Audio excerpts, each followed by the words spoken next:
This is Hunter Muse. And this is Chris Snipes, and you are listening to The Melt.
Is there any particular thing that happened in the last year that you would like to start with? Where do you have those notes? I have the list right here, yes. Okay. It's so hard to keep these years apart from each other. Yeah, It's one blur of like dung, dung, dung, dung, dung, dung, dung, dung, dung. Exactly. Well, where I would love to start is the aliens in the mall. That happened in January of 2024 in Miami, I believe. I have no idea. I've never heard of it. So, oh, really? Wow. But I tell you, this is one thing that I find interesting. Also, is how news is being seems to be directed. For whatever reason. I would say it's very often for like almost military strategy. When it comes to different countries, different areas, the news feed is also used as almost like a weapon, like a psychological boom. Absolutely. That will specifically target certain areas with specific information. So aliens in malls, have not heard of them at all. So. I think we have a clip. We do have a clip, actually, and you can get an idea of what the hell we're talking about. It's very crazy. I don't know what to think of it. I was interested to hear what you thought, but here, let me set it up to. I can tell you in the meantime, when you think, I don't trust anything filmed or recorded or at all anymore. So it's like, let's watch something that could be very interesting or completely a waste of time. Yeah, for sure. Or both. Yeah. It's only how you see how this information is being used. That's when you start seeing what's going on. Exactly. Okay. I have no sound. Oh. So right away, it's very interesting that she's using a color-coded top. Mm-hmm. The color coding that they use in all of these operations are magenta or deep purple, especially deep purple in the US and magenta in NATO countries, mostly in Europe. Then it's magenta, or sometimes it's combined. I'm not really sure why they do it, but that one right away is a giveaway that, whoa, be aware this could be one of theirs. It's a wordless communication that they use just to show for people in the know that, okay, this is our operation. So it's like a trigger word that they use for people who are in MK Ultra. So if you hear... No, not at all. It's the color I'm talking about, her color, her top. And it's I think, it could be a trigger as well, because we've seen it over and over and over and over again. So yes, for sure, it could be, that's a good one. Never thought of that.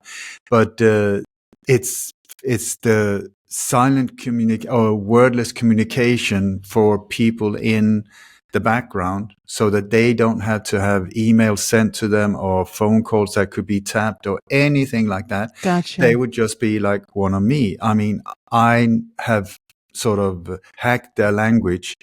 So I see right away, whoa, boom, there you go. Here's possibly, because that color is so distinct.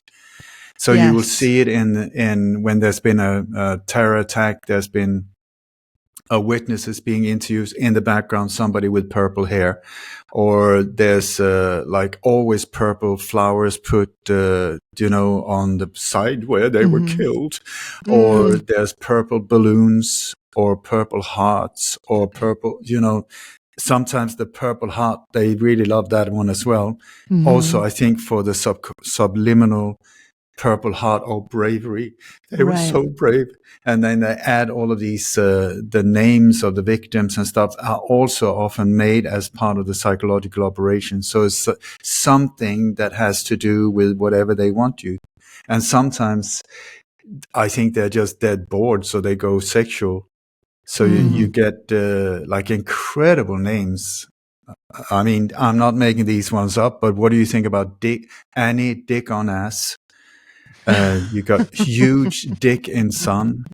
You got Bend Over. You got it's just like what? But we don't see them. It's sort of like it just slips into our. So I just think some of these operations, the people doing them have done so many of them. They're so bored, they're sitting there puffing away on some magic whatever, and are just like, yeah, let's try this one. Let's see how stupid they are. Do you think they're going to react to this one? And they just, it's unbelievable that we're buying into it. I mean, we should just like look the other way and just not even give them any attention whatsoever. Maybe a finger, that's what they could get. Exactly. But otherwise, let's look at the aliens. Oh my God, I'm going to be freaked out. Well, and also if you notice, look at what the cron on the screen is. It says, use the event to mark the third anniversary since the January 6th Capitol riots. Okay, the Capitol riots, January 6th ones, I predicted 1 or 2 weeks before it was going to happen. They left, they always leave these clues in the forensic evidence about upcoming attacks. So there was this yellow RV in Nashville where the suicide blow missed myself up with speakers on the roof saying, abandoned area or whatever, like that for a long time. Then there was some shooting going on from the loudspeakers as well. And then the car exploded. I mean, really, is that normally how you do it when you blow yourself up in some time of attack? But anyway, the clues of the Capitol Hill was there, pointing at the Capitol Hill. So I went in my newsletter. You can find it on lightonconspiracies.com. Conspiracies, plural. You have to write it in now because Google, if you put light on conspiracies and you do a search, my name comes up, but it says government podcast. What the hell? Weird. I don't even have a podcast.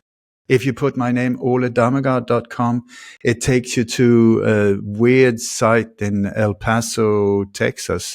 Crazy. It's like, so you have to put the whole thing in. But anyway, so I warned about that. I was on Michael Jacobs' show, the first one. He was going there, and I said, please, Michael, be aware. Tomorrow, if I'm correct, it's going to say boom. And he went there and it said boom. So everything that has to do with January 6th is absolute BS on steroids, followed by trials, followed by all of it. It was an operation. It was an operation. Who did it that's a different version. So but they love these anniversaries of things that they staged. Oh my God, there's a new terror attack on the 22nd of March. Yeah, you're doing it every year. Please stop. It's like getting boring. And then they use it to build a foundation of terror when it's the foundation of absolute bullshit. It's absolutely just built on lies. Absolutely. So let's go on. Let's get terrified on. But also mark, they said it, they're going to mark the date. Yeah. You see what the wordings, and they weaponized words. They use these weaponized words also: terror, Muslim, bomb, Quran, Islam, mass shootings, mass shoe things. I would suggest, because they always leave the shoes there as a trigger as well. Exactly. Nike. Once again, Nike. Speaking of fingers, here's another one for you. Maybe double. You are coming out hot. No, not at all. I'm just saying that. Listen, it's time to look through this thing and don't buy into it, break the spell of fear. And the ones that are doing it, give them a nice kick in the butt and said, listen, give it up. It's boring. Go home, get a life, leave us alone, and let's live in peace. Yeah, exactly. Well, the way that this story led in the first place, right? Well, this is sort of a story that maybe came out a bit after the actual event happened, because they were just trying to say that it was a bunch of kids raising hell in a mall, right? Yes. Like lighting fireworks or something. Yes.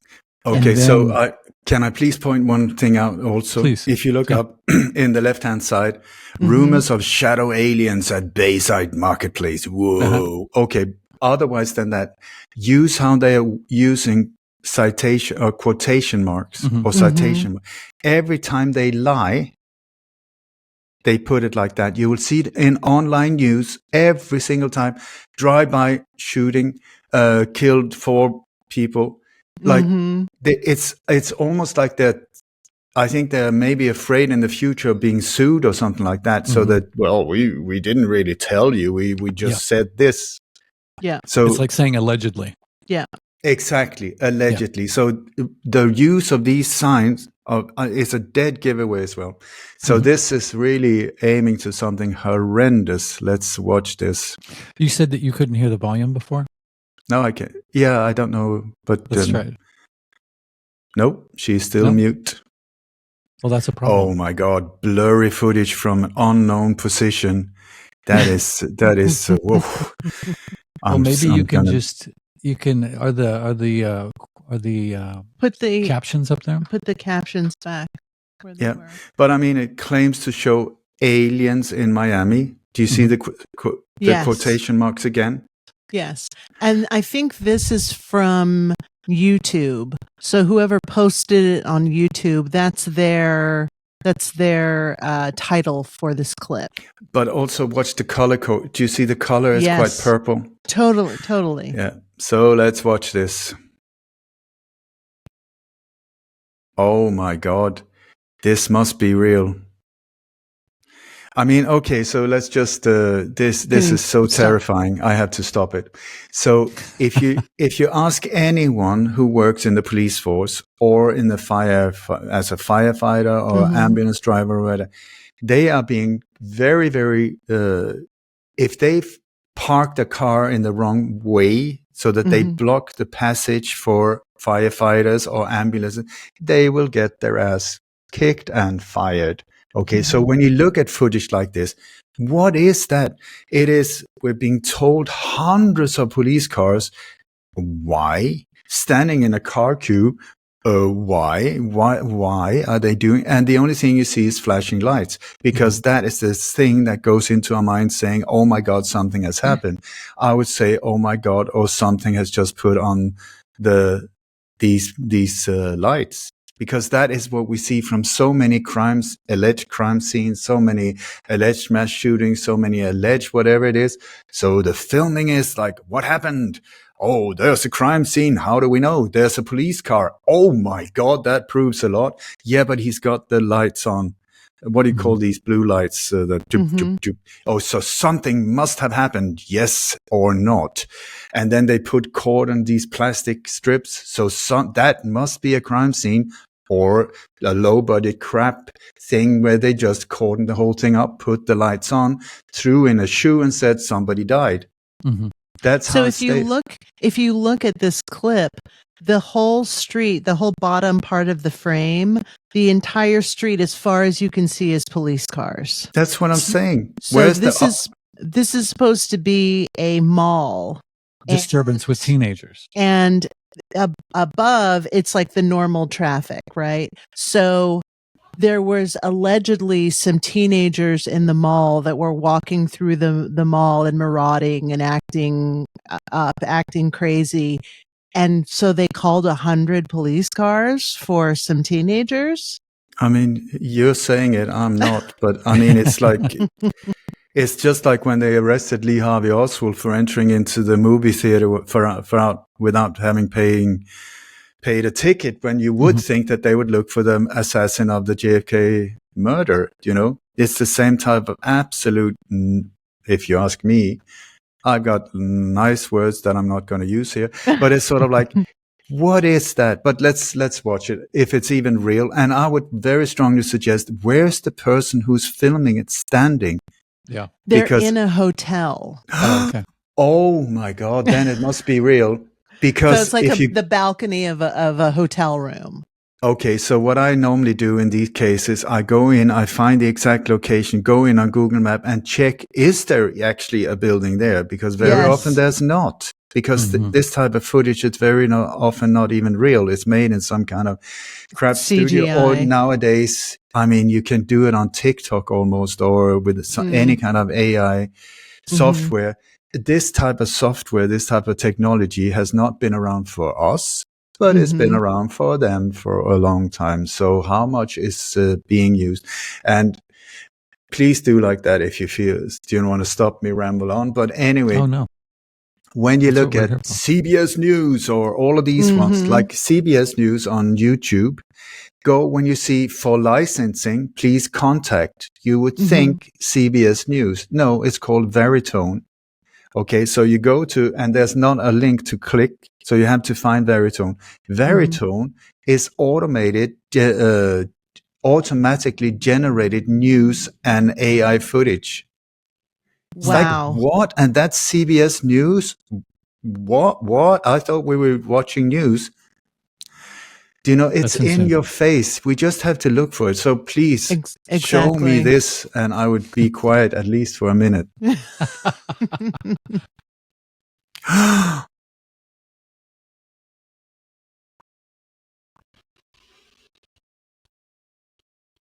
Oh my God.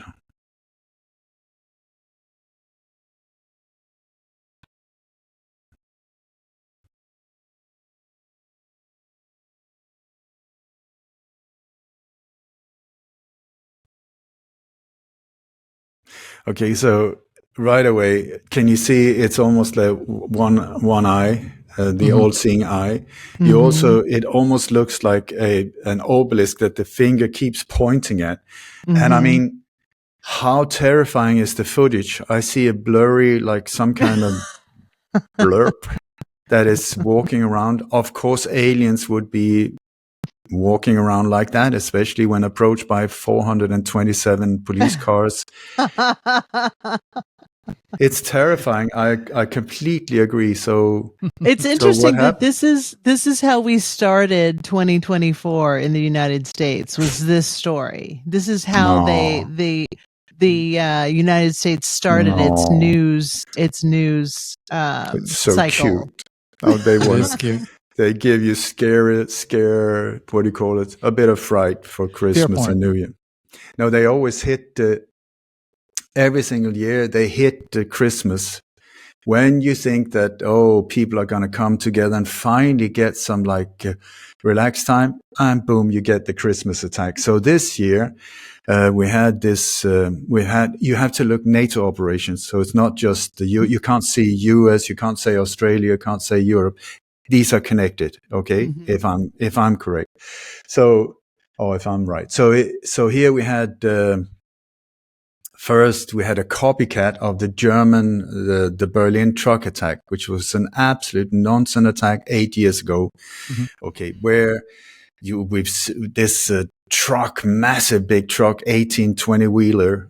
There was a series of truck attacks at that time going on in Europe, Nice, Stockholm, Berlin. Anyway, so this guy came in and took this truck into a Christmas market and killed all of these people. Yes. And then the car stopped. Oh my God.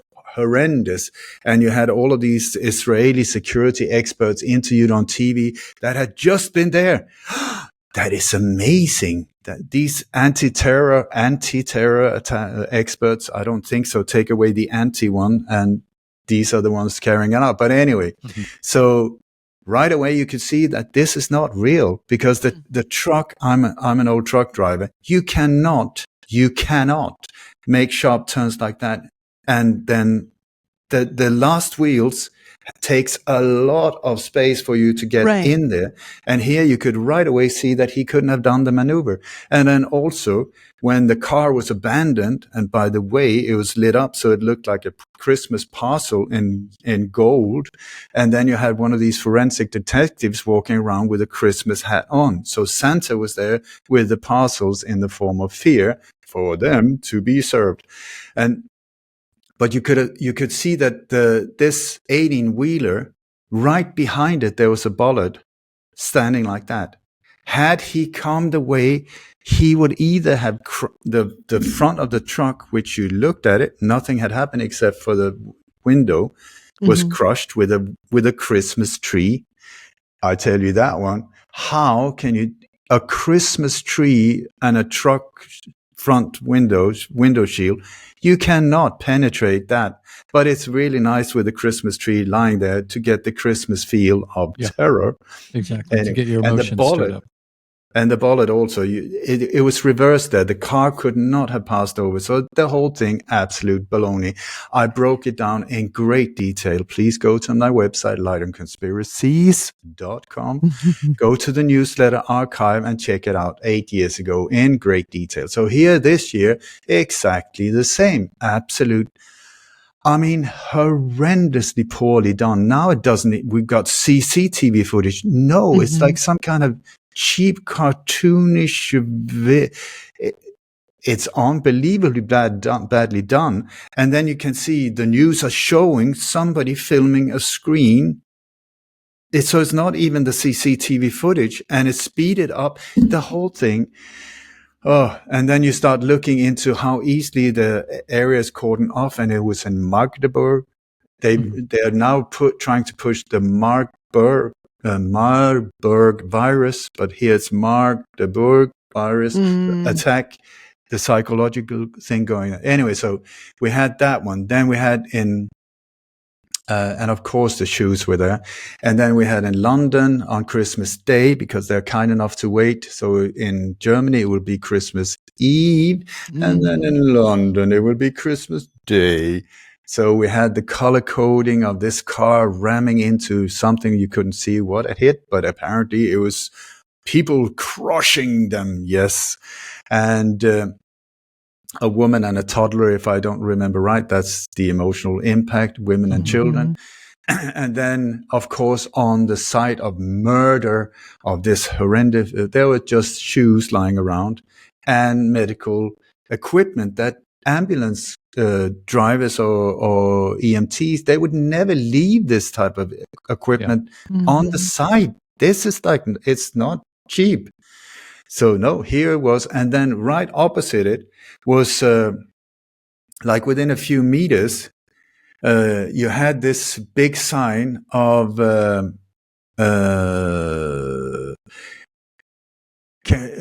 do you want anything more? Something like that. It was like a musical. Do you want anything more? And then under it came up the word in with massive big red and in white, hit. Do you see the psychological, when the filming, why were they filming that sign and then going over? And then you have the shoes and the blood.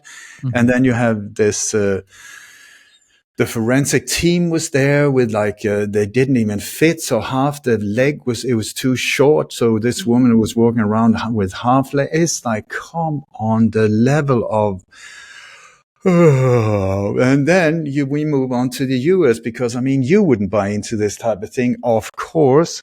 So we have this suddenly, they changed it now. There's this trend, the transgender shootings, they were over now, and now it's moving away. It's not Muslim terrorists. That doesn't really work anymore. The Muslims, thank God for them, poor people have finally been able to get the spotlight away from them. So bless them. I mean, they have been in the receiving end of a lot of crap over the years since when the Berlin Wall came down. Boom, Muslim terrorists entered in on the stage, what is called a Muslim terrorist. And since then, they have been smacked around, and every single time completely innocent. I tell you that.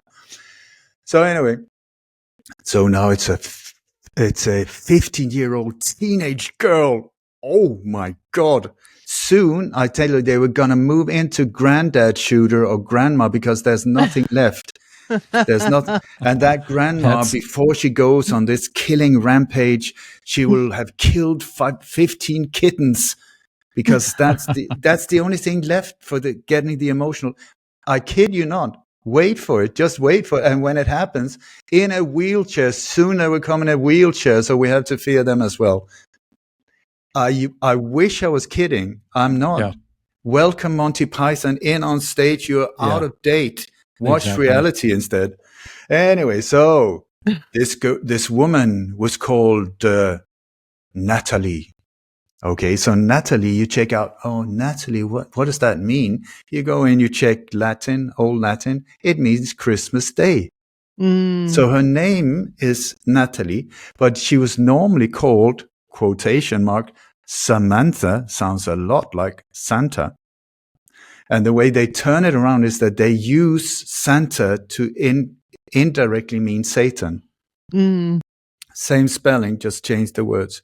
And then you have the exact same at this alleged assassination attempt on Donald Trump. That is a massive operation, I tell you that, with dear old Mr. Trump right in the center of that whole thing. I'm very sorry to be the deliverer of bad news. Please check my recorded webinar on lightonconspiracies.com. And I break it down. I think I'm the only one in the world who's pointing in that direction. And it's so important to understand what actually happened there, because it's a psychological operation and it's pushing us, and especially you, into a massive ambush, if I'm correct. And that ambush is not nice to discover once you're there. So anyway, I definitely want to get into that. And what I'm curious about, Ole, is what you would posit that happened in these several attempts, because from what I've heard, the intel I have received is that there have been more attempts on Donald Trump's life than any sitting president in the United States history, and that these 3 attempts that happened, at least one of them, there are theories that not Trump himself was in on it, but that his people knew what was happening. Do you think that there is a left and a right that is involved in these attempts, or do you think it is the predatory race, the dark overlords that are responsible for these attempts? None of it at all. Okay, so first of all, I know, please understand, I'm not into politics whatsoever. The reason, because once you start seeing, which I was taught 30, 40 years ago, sorry, it's rigged. That's just it. No, you can't say that. Well, I have it from people on the inside in many different countries. They're telling you it's rigged. What? So are you telling me that when I vote that my vote doesn't count? Yes, but the people you vote from are not only led up there to that level once they have been accepted by the ones in the background. And so there's one hand showing with different, you can choose which finger you want, but it's all connected to one arm.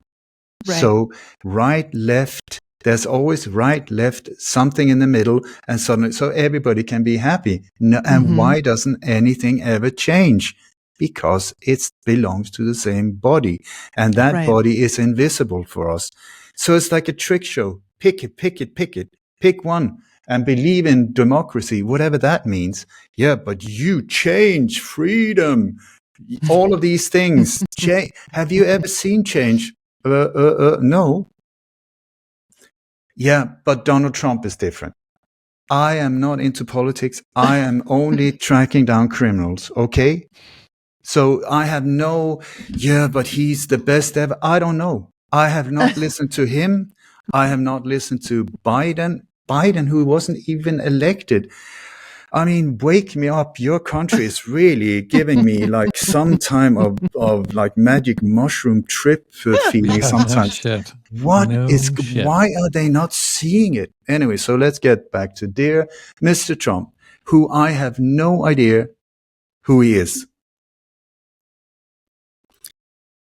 So when assassinations happens, it's normally, or assassinations attempts happen. It is normally because somebody is in a powerful situation and somebody else wants them out.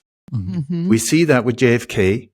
That is a classical masterpiece when it comes to ambushes. It was so, we're still confused after however many years it is. Us expert, we can't even agree. It's unbelievable. It's so well done, so multi-layered. I'm still learning after all of these years and finding out, anyway, so it's either to knock out somebody of real importance, right, or it's power struggle between two corrupt individuals that are like that, or it's a complete setup. It's a cycle, because the best thing to get attention away from you if you're up to something bad is to become the victim. It's the classical false flag operation. A false flag is a complete mindfuck where the attacked one is actually the attacker. Let me repeat that. The attacked one is actually the attacker, and they're doing it on an incredible rate. I mean, it's like more or less on a daily basis. You see these things. Once you start seeing them, oh my God, oh my God, oh my God, oh my God. It's all over the place because it's an old romp template, and it's one of the few they have. They don't have that many weapons against us, psychological weapons. So it's a matter of, I think, good idea to be able to see through them, which why I've devoted some 40 years of my life. Please understand it so I can take a break. I would very much like a cold beer and kick back and just let it be nice and over. Okay, so what I say about Donald Trump, like I said, I have no red, white, Republican, Democrat. I don't even know what it means, because in my world, we're looking at psychological operation, absolutely messing with people and stirring, sort of getting them to walk in whatever direction. They want the power behind, because there's a power behind that are using these, I would call them puppets, no disrespect, but that's how I see them. Biden, not Bush Senior. Obama is another bad boy. Trump is like a wild card, like a joker in the whole thing, I think. But many of these other presidents, I mean, the only real president that I know, and he came to power by also with fake stuff with the Chicago mob. With JFK, he was the last real one.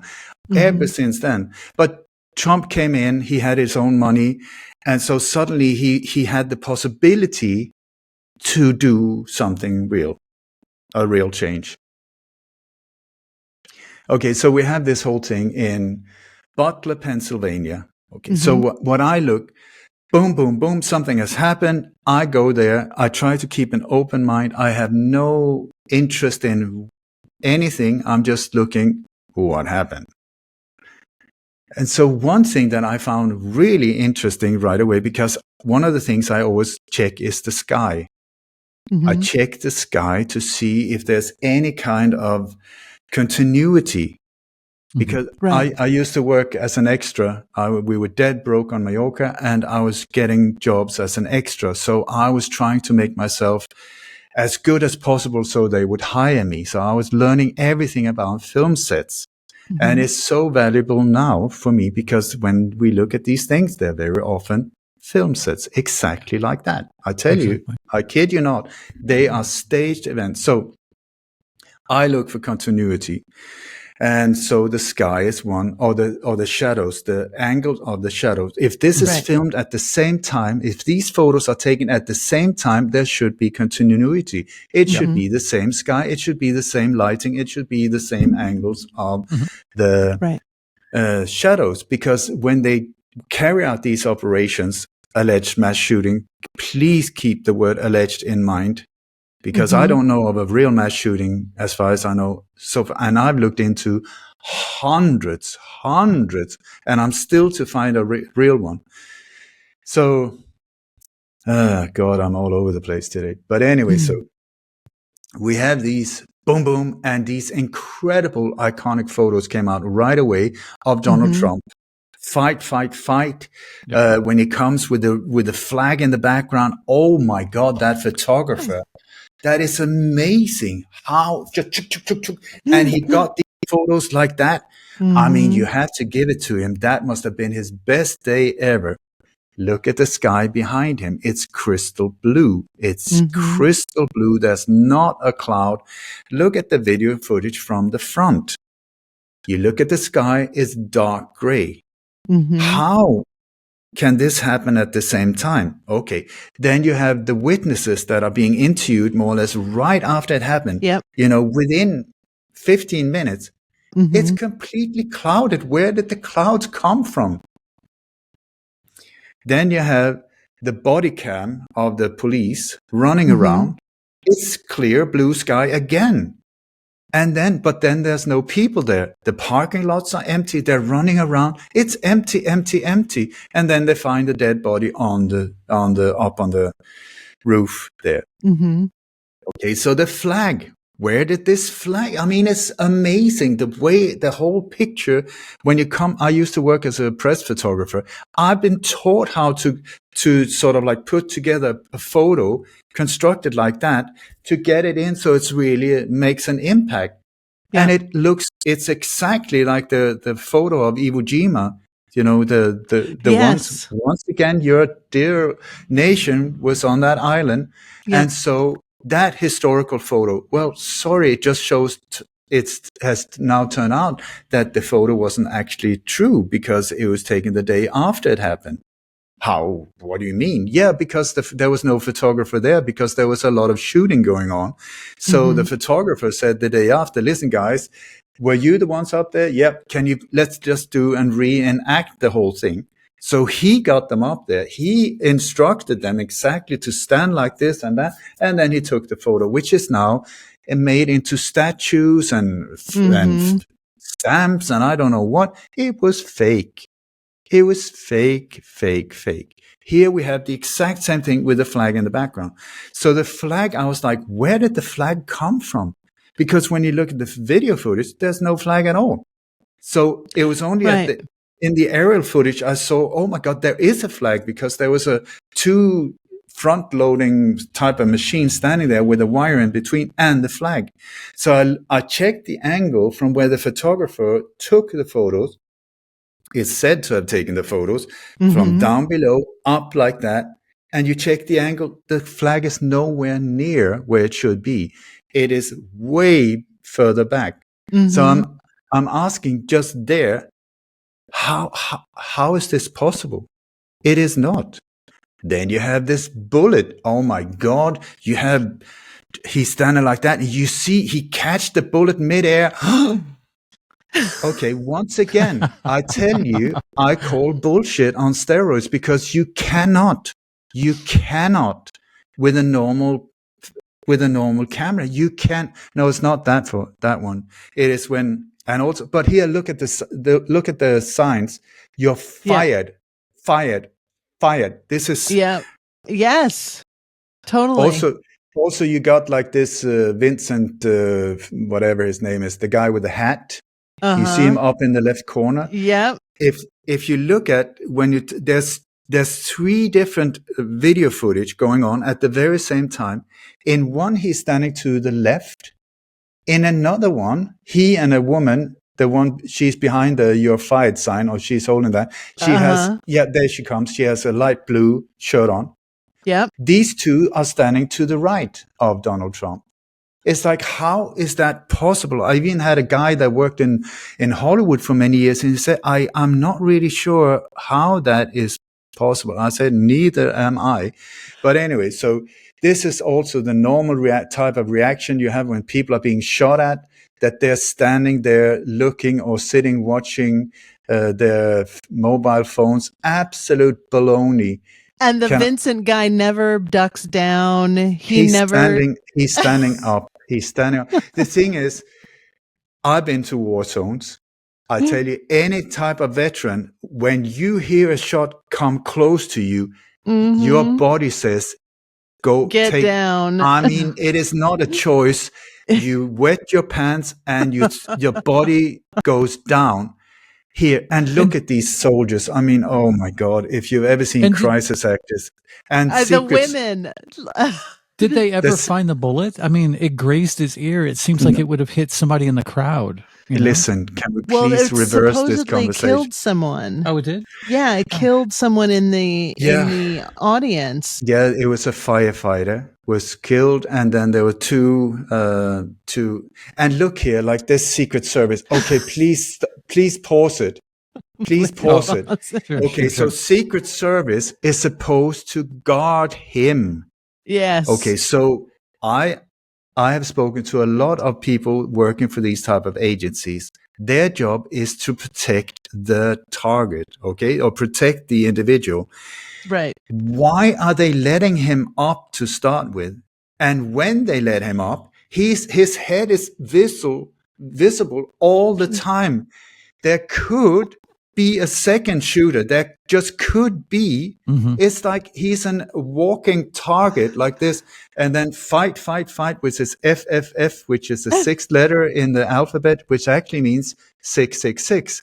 And then I tell you, another one is that there seem to have been pre-printed or pre-manufactured trainers that came up on Donald Trump's website. As far as I know, within hours after this happened, with that iconic photo and fight on the trainers, the limited edition that would bring in, I think, 1.8 million. So why would you have a Secret Service agent that is easily 6 to 8 inches shorter than the person they're supposed to be protecting? It's not even that. And here, I got other angles of this. There's this woman. I don't know where is she coming? No, that woman right there, the kind of chubby one. Yeah. Oh God, I love her. I absolutely love her. And the thing is,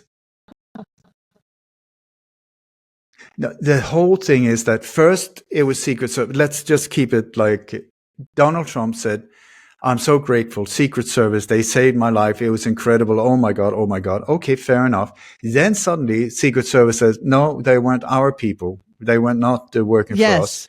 Then it was suddenly Homeland Security. Then Homeland Security said, no, they're not really working for us. No, because they're crisis actors, I would say, because like they do not, let's just put it down on a sort of from a professional point of view. They did not act as Secret Service agents. Not even close. If you look at the Reagan assassination attempt, that's Secret Service for you. That is, they are so fast. They're on top of it. Somebody is completely covering the area, not everybody jumping on top of him. I mean, it's like huddle up in a big dog pile, a cuddle puddle. Yeah, and then you see also the soldiers that are coming there, the whole thing. I've got another, from another angle, you can see that they're hiding behind a truck. There's a truck, and there's like this guy that looks almost like a director. Or I wouldn't call him a director. He's sort of like more the guy that is in charge of the extras, you know. So he's standing. I kid you not, I'm telling you, please look at my presentation so that I always try to do it so that people can see for themselves. I'm not saying, I'm just pointing, look there, look there, look there, and then you can see for yourself. Yeah. If anyone looks at that presentation, it's almost 2 hours long. If they're not completely gobsmacked and completely in like, what just happened? Then I completely failed. The only thing I've done is put it together, and so they can see for yourself. Anyway, so, and this production, or the one responsible for the crisis actor or whatever it is, he's standing there waiting for the car to leave, and this woman who can't even find the holster and the gun. Can't find her gun. Oh God, it's sort of like, But This anyway, is what I'm saying, Ole. I think that he was in on this because what it did was it completely bolstered his campaign. No, It got the entire country behind him. Suddenly Elon Musk is saying it was that moment that got me behind Donald Trump when he got up off of being shot and was saying fight, fight, fight.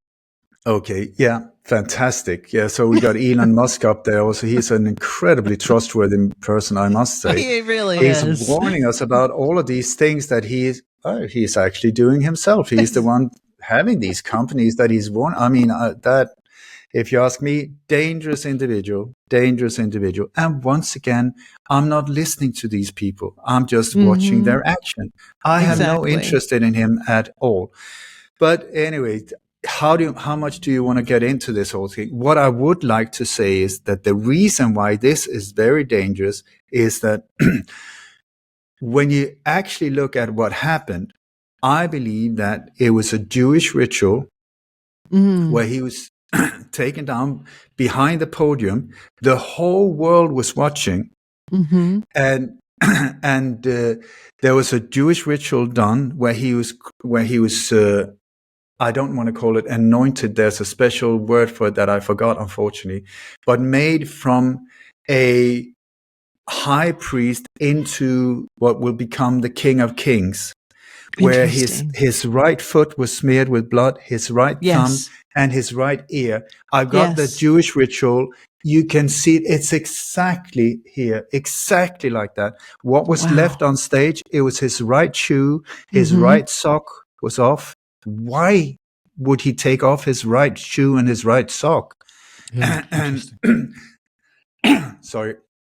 And you see the timing of the whole thing. It's exactly, I don't know if maybe they had like so that they went underneath the stage and carried out this whole thing, that you had a whole bunch of priests underneath doing the whole like David Copperfield type of thing, doing the anointment, doing all of this. He comes up again. This whole thing is also bizarre because you cannot get that from his ear. Let's go to the ear.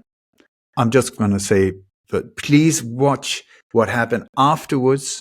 The people he's surrounding himself with, very dangerous individuals connected to another nation, double citizenships. He's claiming that when the Secret Service, in quotes, came and grabbed him, that they literally knocked his shoe off of his feet. This is what he said in subsequent interviews, is that's when he lost his shoe, is when they came and dogpiled on top of him. And the sock? I think they were trying to tickle his foot, perhaps. But the thing was that both shoes were off. Tickle bite. Both shoes were off, because you can see that when they're getting off stage, one of the Secret Service, a woman, kicks one of the shoes off. Yes. And then there's the photo of the other shoe left on stage with a white sock next to it. And you also there's this incredible photo taken of him, or of his feet and legs, but with Secret Service next to him, where he has his shoes on. Where is that? When was that taken? The whole thing with these very, very iconic photos. I tell you, I call bullshit on every single one of them. They are part of a psychological operation to turn anyone who is in doubt before into a supporter of the operation. Yeah. For sure. This is the I mean, when you see afterwards, when no, let's get to his ear. I mean, I can go on for hours about this whole thing. So you have the ear. We're being told that this guy, and where was he located? Was he located like 1.4 mile down the road with a sniper? No, 134 feet or something like that, if I remember right. Or maybe 400 feet. But it was like, it's the closest building. The closest building to the stage. Do you not think that that would have been sort of somehow protected. When you have snipers, you had people, whatever. But that building, this flat roof that was so dangerous, so the Secret Service couldn't even get up there. I mean, poor souls. But anyway, they managed to let this guy. How did he sort of outsmart them? He parked a block away and walked with a ladder. No. The ladder was already there. How did they not? And the building itself was the headquarters of the local police. I mean, yes. Like what? Yeah. Anyway, so they got him up there. They saw he was there, but yeah, who cares? He has a rifle. It's just Donald Trump down the line. No, let's just give him a break. I mean, come on, give the guy a chance to get a good shot. Anyway, so no. And then afterwards, they showed there was somebody on the water tower as well. Wouldn't that be a place also that would have been sealed off, completely secured? This whole thing never happened. If you ask me, no shots were fired, no nothing. It was a staged event. The ear. Okay. So we're being told that Donald, he was standing there, he was showing right there, he was saying, and now because of Biden being such an absolute loser, all of these numbers, but with me, and then he points like that. And thanks to that and divine intervention, he was saved by the Lord of Christ. I mean, hallelujah.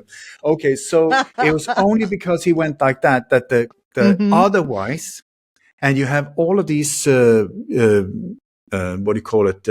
diagrams showing that the bullet would have entered here and out there. Do you know any other president that was murdered that was hit exactly here and where the bullet entered out there? That's JFK. I was going to say, I can think of one. Yeah. It's only JFK, but that's part of the psychological to get into your subconscious. Totally. Oh, so close. Okay, so thank God. When you look at Donald Trump, he doesn't look like Prince Charles. It's not like his ears are sticking out like this. No. Yeah. His ears are like that. So how did the bullet manage to hit that close like that? That is unbelievable. So lucky. So we look at his doctor, his own private doctor. He said it was a 2 centimeter in diameter. 2 centimeter. That is like it's like a coin. It's do you know, like these people that have earrings, earplugs, earplugs. That's 2 centimeter. Okay, so a hole like that. This is 2 centimeters right there. It's a massive hole. Please keep it up next to your ear. Do you see what I'm saying? That is a major hole in the ear. Yes. I would say that would be a big injury. It would be a big injury. Say that the doctor, for some reason, was overstating the whole thing. So put it down to 1 centimeter. It's a massive hole in the ear. He said 2 centimeters in diameter. That's it's 1 still centimeter. Massive. It's massive. Okay. And he said that, okay, so I've spoken to war veterans and doctors and stuff like that. When a bullet comes this close to you, even though if it doesn't hit you, the air impact is of the bullet, that the compressed air around the bullet is so high that it will knock you out and create a lot of physical tissue damage. Okay. Yeah. Did we see that? No. So most likely it will make you deaf because the impact like this on your eardrum your eardrum will burst. Did we see that? You will be knocked out unconscious that close. Did we see that? No. Did we see any kind of reaction except like fight? And also the ear, which is, in Denmark when I was a child, we took blood samples. We took it in the, what do you call it? The ear. Earlobe. This one.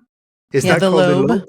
Yes. Okay. Yeah. So we took it there because that blood is very easily accessible there because it bleeds very easily. A lot, right. A lot. Nowadays, we do it here where the most nerve endings are. Yes. Go figure.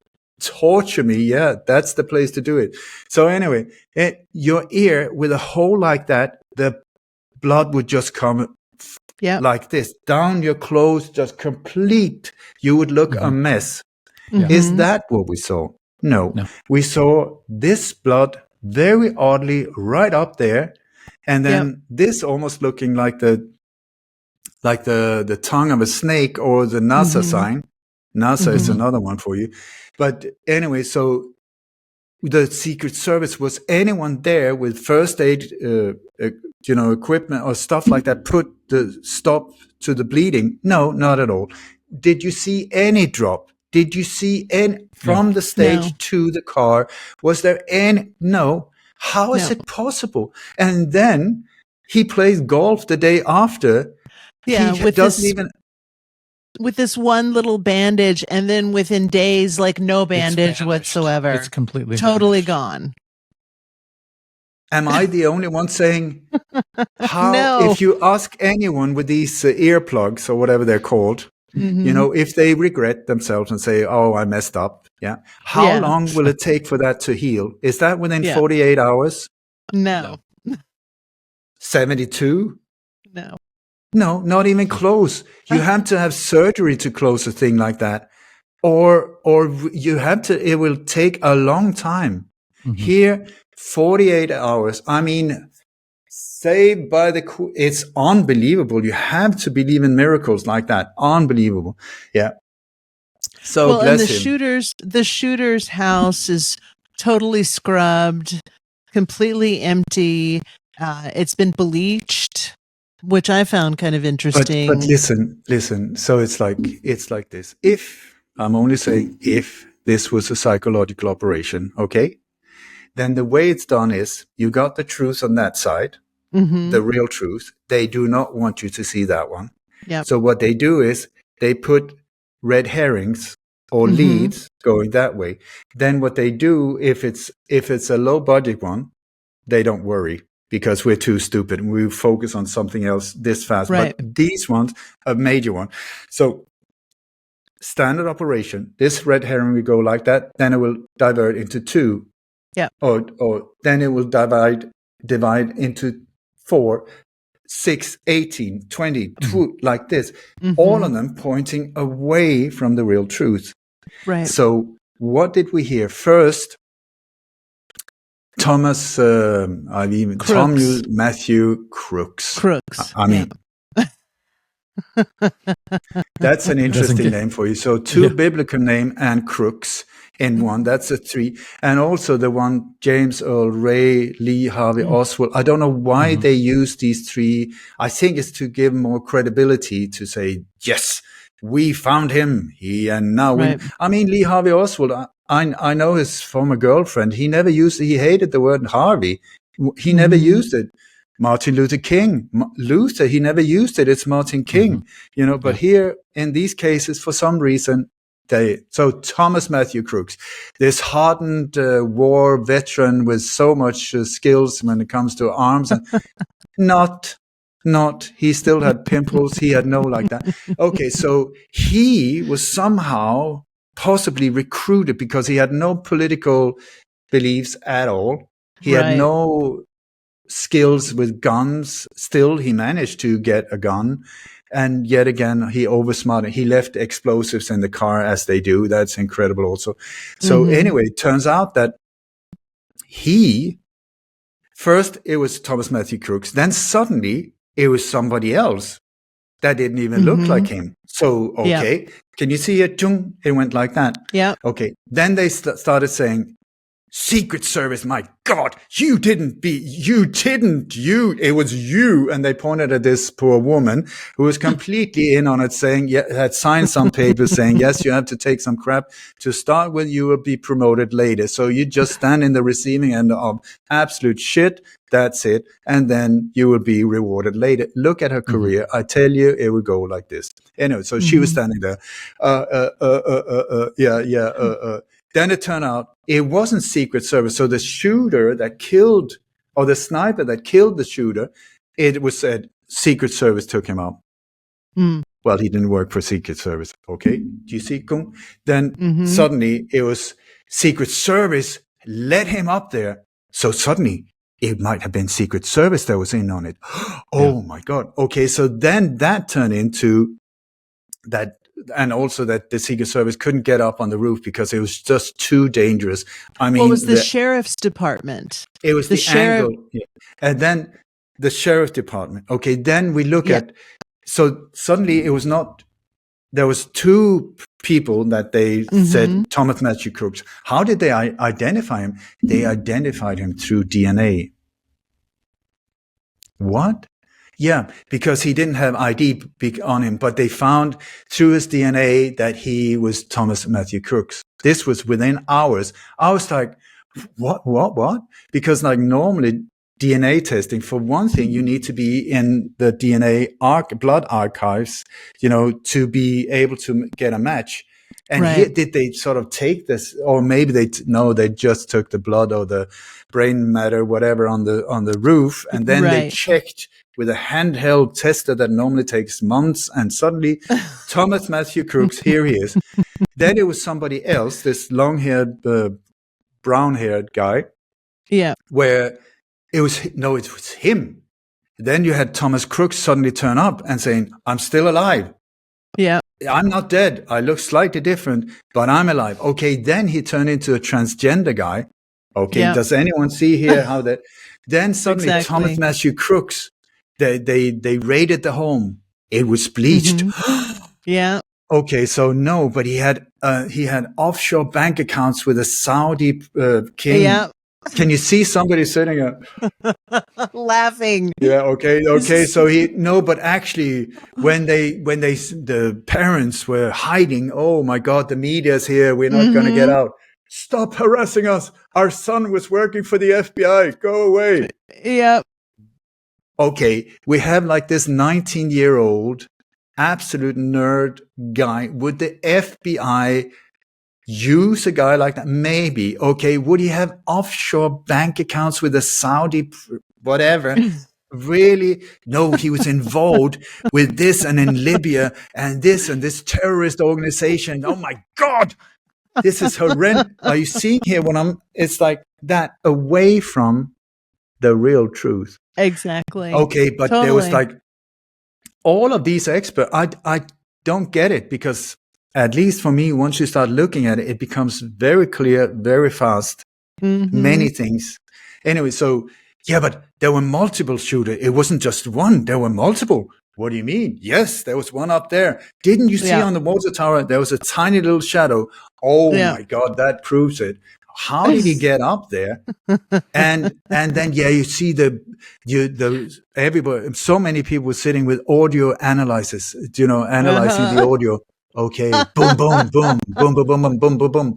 Yeah, I would say for one thing, I used a lot of guns, even though I'm not into killing at all. But anyway, to me, it didn't sound like real guns at all. Yeah, and also, who supplied the audio of the recordings?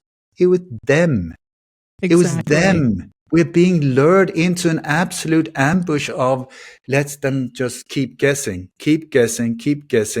And one of the reasons, Ole, that they use the third name, because I've thought of the same thing. Like, why would they always say the third name? It's because these names are so familiar to other people's names. So if your name is Tom Crooks, and they're trying to Google who is Tom Crooks, then some poor asshole named Tom Crooks is going to be harassed. So they have to say Thomas Matthew Crooks, so we know exactly who it is that we're looking for. That's kind of the rationale behind the news, is like, we need to protect all the other Tom Crooks in the world. I completely disagree with you. They've done this from the early 60s and onwards. John Wilkes Booth. Yeah. There's a completely different level to this and this was way before Google or way before anyone started looking into this whole thing. Yeah. There is a reason for it, and I'm not sure I'll share, or if anyone else knows, please share with me and I'll be happy to learn. So, the whole, it's also the filming of the whole thing very, very bizarre. The alleged victims also very bizarre. You have this firefighter. Oh, come on! I'm sorry. It's just been overload in my brain here for a while. Here, there's just so many of these going on. But when you look into it, and please, I refer to also this webinar, the recording of the webinar. I go into there's actually 2 webinars. One on where I break down all of these. There are like so many of these things. Once you look into it, it just like, it doesn't make any sense whatsoever. This is not possible. It is not possible. If one of these things would not be possible, you have to question if so many of them are not even possible. Like, then you really have to ask yourself. I would just want to go back to the bullet midair. Okay, so the bullet midair, you see the bullet there. It's an incredible photo. Once again, clear blue sky, and Donald Trump with 45, 47. That is also, if 9/11, it's a symbolic whatever. But anyway, so the bullet caught midair. Who caught it? Well, it was just Donald Trump's absolute favorite photographer. Yeah, Pulitzer Prize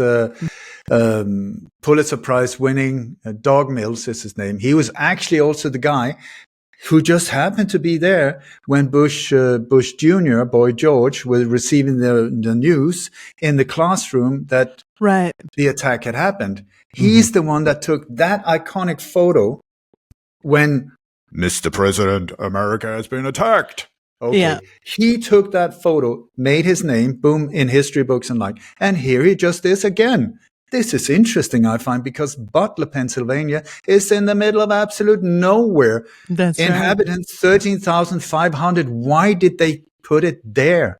Why was it even there? And I tell you, there's a whole thing involved in that whole thing also. But anyway, midair. So amazing. That photo is amazing. Absolute bullshit is what it's called, because to catch a bullet like that, you need super speed.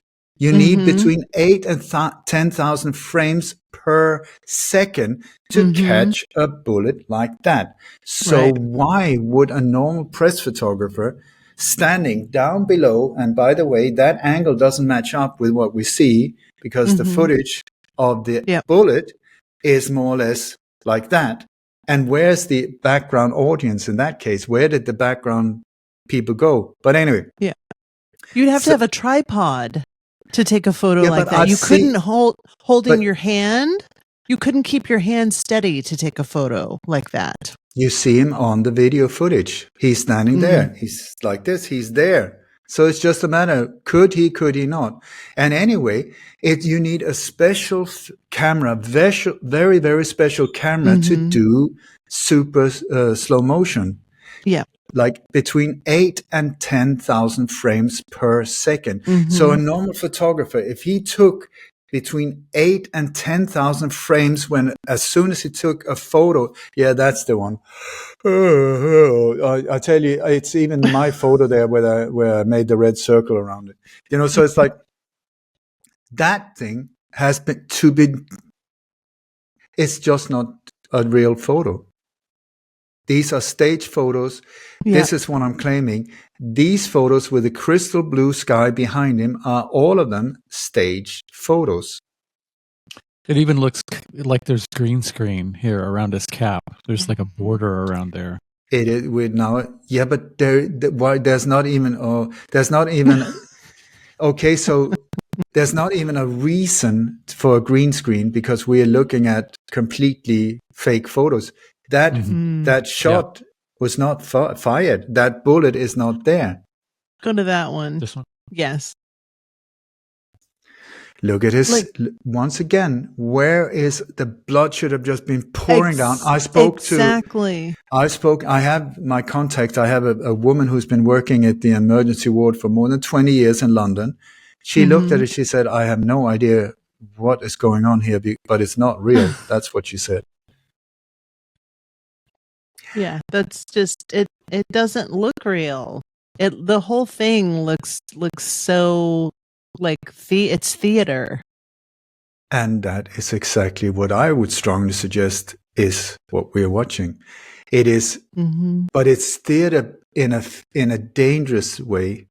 If you look at David Copperfield, you know he's going to trick you. He's going to do stuff like that to your mind. Great. I pay for it. I know. I got completely, wow, it was amazing. Here, because of this, so many people turned. And like I've heard so many war veterans also saying, I know what it's like to be under fire. It's when somebody's under incoming fire that they show their real character. From now on, I will be standing side by side with Donald Trump. I offer my services as a bodyguard for free because I know this guy is for real. And I'm saying this, it's so sad because I really honor somebody saying like that because he knows what he's talking about. But he was being fooled. In this case, he was being fooled. And then you see right away, he was taken to these big conventions where he was telling the whole thing about what happened. He was lying there as well, by the way, because he said, he heard that the bullet, he understood right away it's a bullet. He put up his hand, he looked down, it was dripping of blood. Sorry, we take it frame by frame by frame by frame. You can see his hand. No blood, no blood, no blood, no blood. Also, when he gets off stage later, when they take him down there, no blood, no blood, no blood, and no blood. So maybe you like a good story, Donald, but that you were not truthful. Let's just get that straight. But anyway, so the convention in the background is like the New World Order Freemasonic setup with a dollar bill, with a pyramid, and it's like unbelievable. And then you have to ask yourself, if you're running for president and you're like, at least if, let's say that I was doing, I would be quite concerned who I got involved with. Like if these were like pedophiles or stuff like that, I would sort of like say, listen, okay, maybe we're friends, but right here now, not really that good an idea if you stand next to me. But here instead, he was up on, what's her name? One of the artists there, I forgot her name. But she's done like spirit cooking with Maria Abramovich. Like, are you kidding me? Are you kidding me? And then Hulk Hogan, his team is called NWO. It even spelled out for people who doesn't know what that says. New World Order. Yeah. New World Order. Okay. Then Kenneth Copeland. Oh my God. Have you seen the preacher Kenneth Copeland? Yeah, the televangelist. Yes.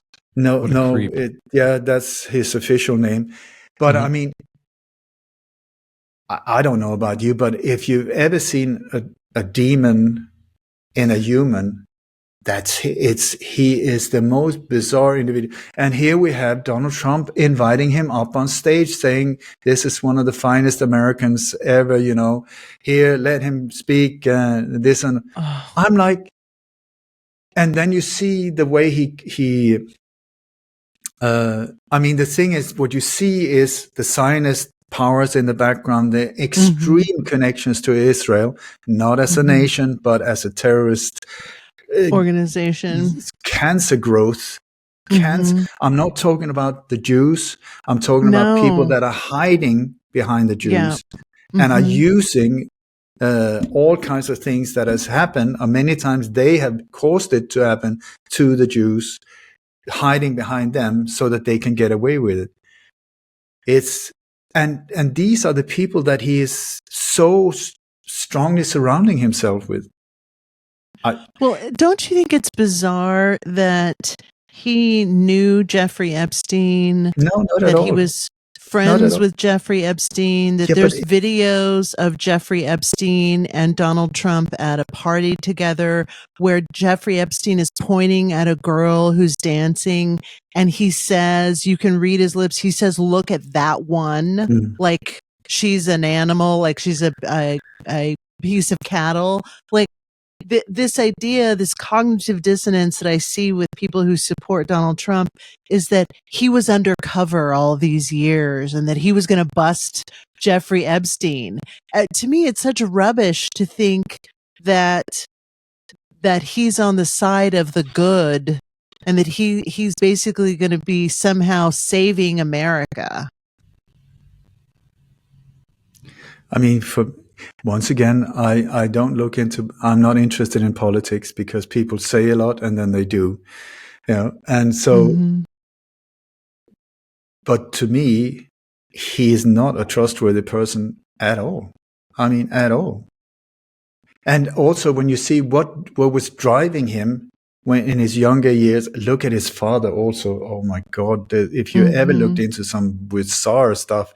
But anyway, this young guy came and started making a name for himself and billions, whatever, by building towers that was bigger than the other one that was bigger than. So is this sort of like a type of Buddhist mindset, sort of like a Gandhi, peace for all, embracing everyone? I really care about the human race. No, he said, fuck everybody else. I'm going to make the biggest, the best, the whatever. And the 666 Trump towers, whatever. I'm going to do it. So is that somebody that would then turn around to be this humanitarian saying, I really, really care about you, Mr. Nobody on the street here who before I got into this position, I couldn't give a living's rat's about, but now I really care about you. For me, and also over the years, once again, sometimes when I've listened, not a lot to him, but I like what he's saying. I mean, when he's like that, with Hillary, when he says something like, she says, my God, if you were in power, then you would be put away. He said you'd be in jail. Yeah, wonderful. But what happened then? He turned around. He completely turned around. That's politicians for you. Once again, they say one thing, they get in the position, they want you to say, and then they completely do their own stuff and pardon each other. And it's behind the scenes, they're in the same club. Are you telling me that dear Trump, who's had, I don't know how many cases in court against him when it comes to like funding girls and doing stuff that he wasn't supposed to do, that he suddenly became this, listen to how he speaks about his daughter. I saw that clip live on television when he was on The View and he was sitting with Ivanka and he said, and I quote, "If she wasn't my daughter, I'd be dating her." I saw that live on television. Like I'm not here to speak badly about him or get things. I'm just saying the alleged assassination attempt on him had nothing to do with an assassination attempt. It was a psychological operation. And you have the Times cover that is right there all the time in these operations. And here is him sitting in front of a mirror with a crown on, the King of Kings. That is exactly, look in the Bible, in the book of Revelation, he will be presented as the King of Kings. Then there's a subtitle on that cover saying visions of absolute power. If that doesn't scare you, then listen to him also. Before the election, he said, Christians, get out, get out, get out and vote, Christians. You only need to vote one more time. What? You only need to vote one more time, then we more or less have it under control. That's the New World Order again for you. It's like, and if you look at the book of Revelations, I'm not very good at it, but at the same time, it's almost like they're using that as a manual. I don't know how this works, but it's like the Antichrist will be presented as this. He Savior. will be welcomed in, and that's the time when he will show his real face. I'm telling you, I would strongly suggest if we don't wakey here soon, This is the ambush we're getting ourselves into.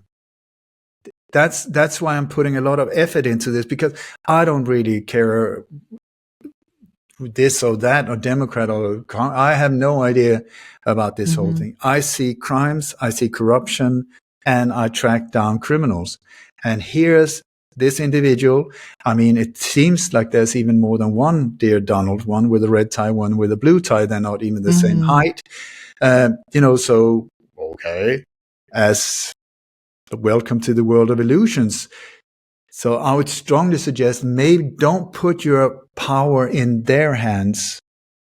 Take a step back, decentralize as much as you can for our future, and let's get this thing back in balance, because right now it is going really, really weird. And please do like Go that ahead. if you think that I'm No, rambling on go too ahead. much. Please. We're here to hear you. Look at how when something is about to happen, or people are starting like question one thing, then suddenly boom, what, and we start looking over there. This is one of the reasons they have these type of operations, like these Christmas attacks or whatever, like ding, ding, ding, all of these things, also to divert the attention away. So when you have something like it's just about to boom, look at what was just about to happen when that happened. What was just about to happen when Donald Trump said, let's buy Greenland? That he might as well thrown a bomb over there. It's like, it's an old kind of military operation, black op operation. You divert the attention. Just before you attack, boom, it goes off and people look that way, you move. And exactly. So what was just going to be when he said, let's buy Greenland, let's build a wall. Okay, there, and first you completely open up. This is the thing, boy George, see that they're in the same club. Open up the whole thing free and just let them come in. Oh my God, we have a problem, reaction, solution. They create the problems to get the reaction from us so they can come with a solution. And suddenly it was a wall. That was another. What? Who should pay for that? Them, of course. Diversion. What was going on?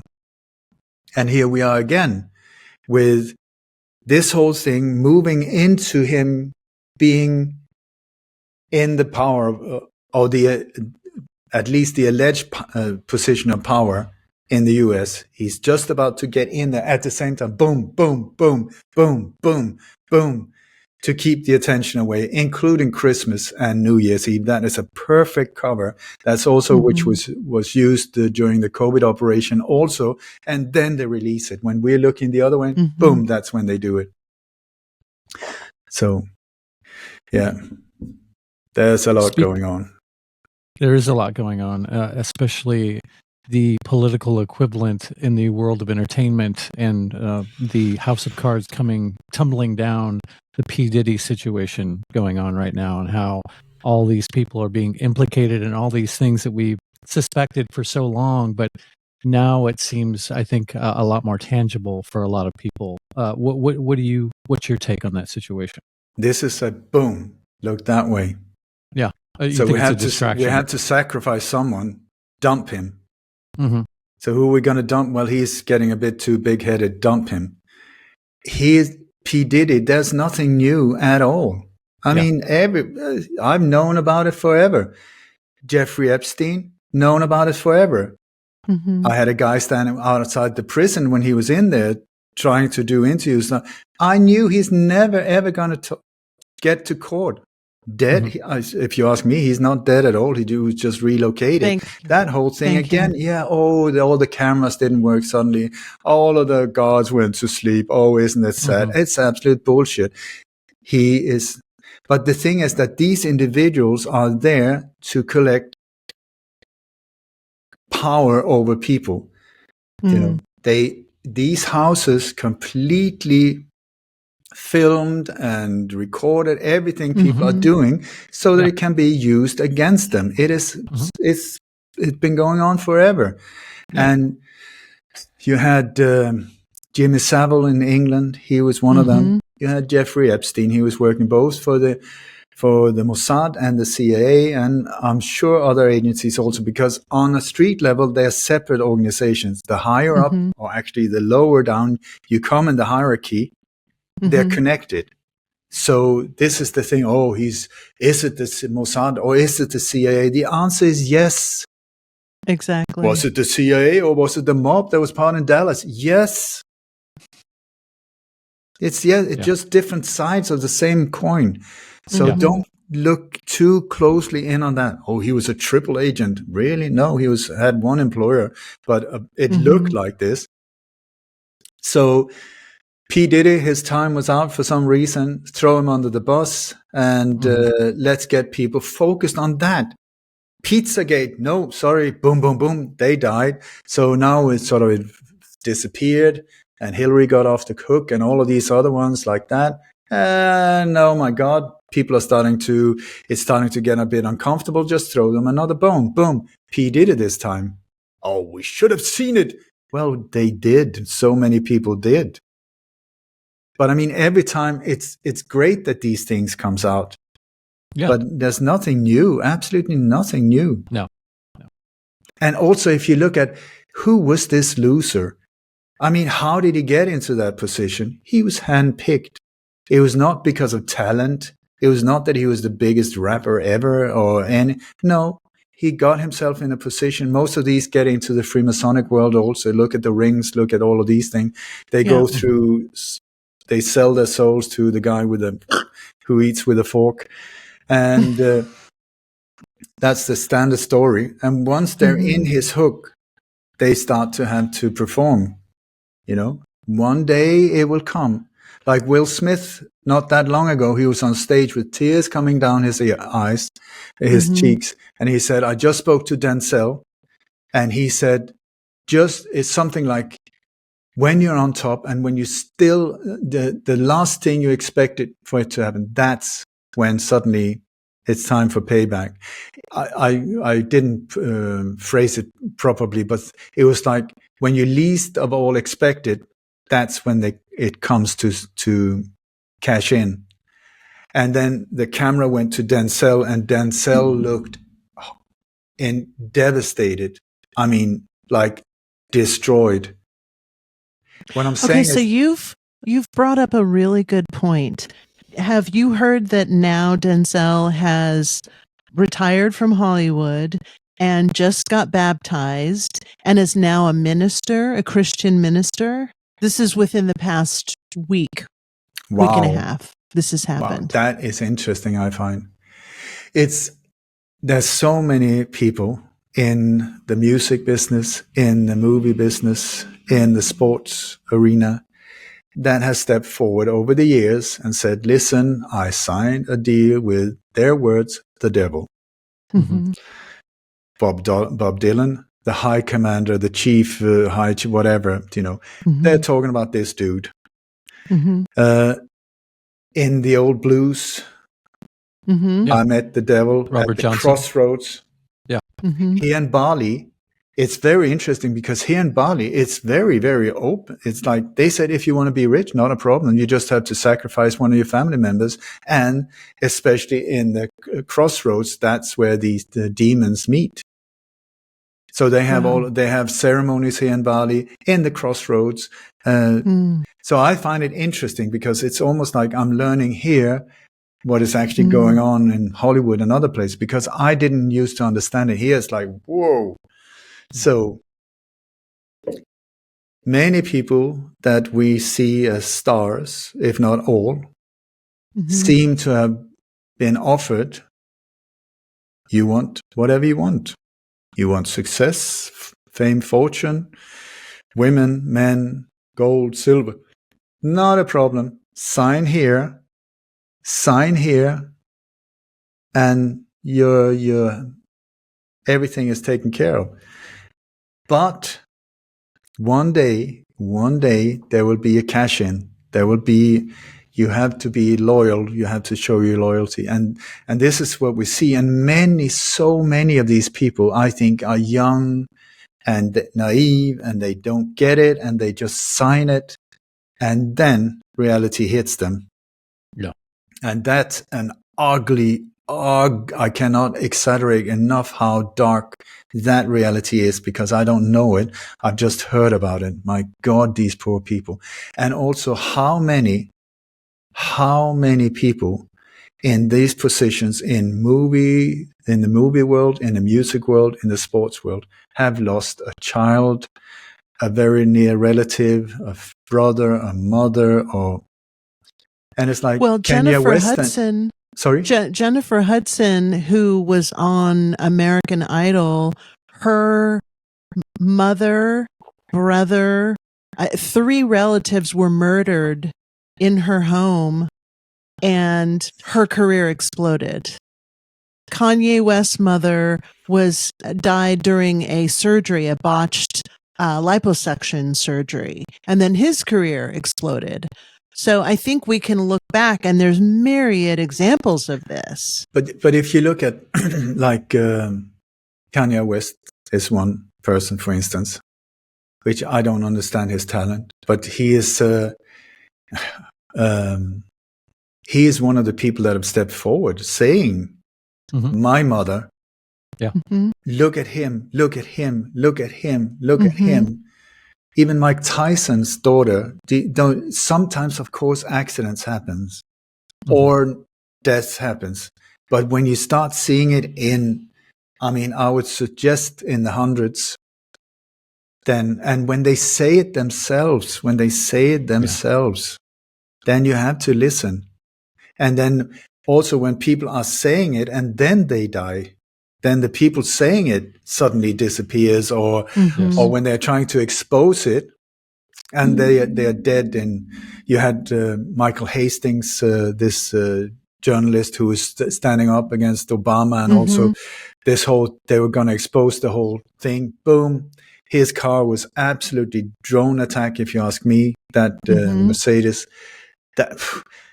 this whole thing that he hit like a palm tree, and that his brand new Mercedes, the engine blew out of it. Wouldn't Mercedes have recalled all of that car, that model, and just saying, "Oh my God, this car explodes by itself when impacting on a tree"? No, nothing like that.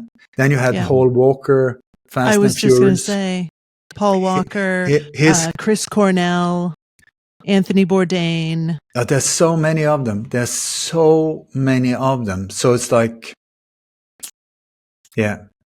So at times they throw us a bone. In this case, P. Diddy. Yeah. And oh my God, nothing's going to happen. Oh, but look at this one. Look at this. Look at this. Look at that. We look at it, and nothing, when it comes to the real people, is going to happen. They're going to throw a few of them under the buses. Very often people that are outdated, so they can't be used so much. You know, they're more worth dead than alive. Throw that one on. Who else? Oh, he's getting a bit cocky, this guy. He's like, just get rid of him. You know, throw him under the bus, because we need to be fed. The people need to have, oh, he was sentenced. Thank God justice has been done. Well, what about the hundreds of other ones over there? Yeah. Well, it's a theater to so many different areas. We're looking at a theater. You are honestly the only other person who has agreed with my theory that Jeffrey Epstein is very much alive. God, yeah. I think billionaires don't fucking kill themselves. No, there's no reason for him to kill himself. He wasn't a billionaire. He was an operative. He wasn't a billionaire. He had it. He had access. He was given the buildings for $1 each. Who does that? No, he was an operative, but he knows so much. This is why he's dangerous to them, because he knows the network. So but that also gives him value. So they can get rid of him or they use him. I would strongly suggest they're using him. I mean, just a little plastic operation, put in some lenses, boom, you can't recognize him. He is dead. Exactly. So they just keep using him, or they got rid of him. They dumped him out at sea, shark food. Yeah. But he did Yeah, not die in prison. That I can No tell way. you. Not that way, and No way. not so. it seems the difference between the Epstein situation and P. Diddy, though, a lot more people are being implicated, it seems like, from the little bit that I'm horrible to go over a list like this because I'm so disengaged from the news and media. So you know a lot more. You're my channel to that outside world, but it seems like a lot more are being drawn into this Diddy situation than Epstein, where everybody was staying away from it. But thank God we're making progress also. I mean, let's hope. Yeah. Let's hope. Well, I think one reason is because it's the Black community. So now we can go after Black people. So it's Jay-Z, it's Beyonce, it's P. Diddy, it's R. Kelly. There's a racist element to it. Where interesting. I didn't even think of that one. Yeah. Well, and there's all these tunnels underneath his house that suddenly have been. We're being told they're tunnels. Yes.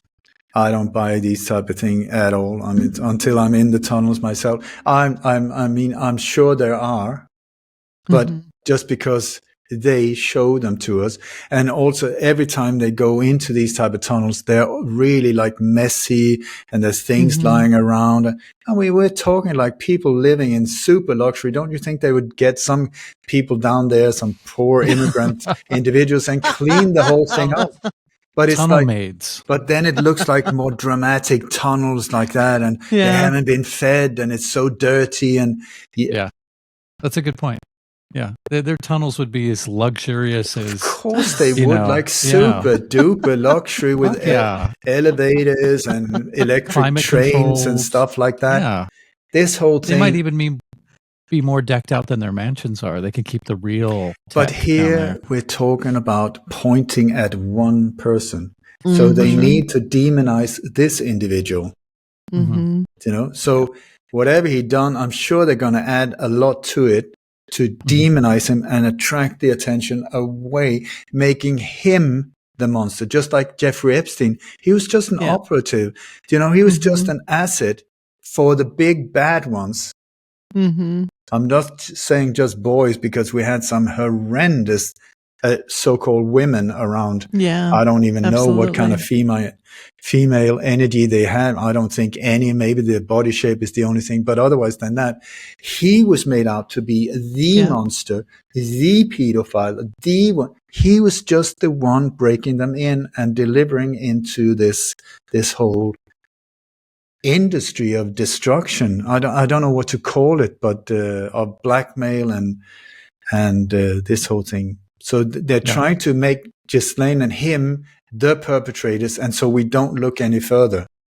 Yeah, it's interesting his obsession with people in science.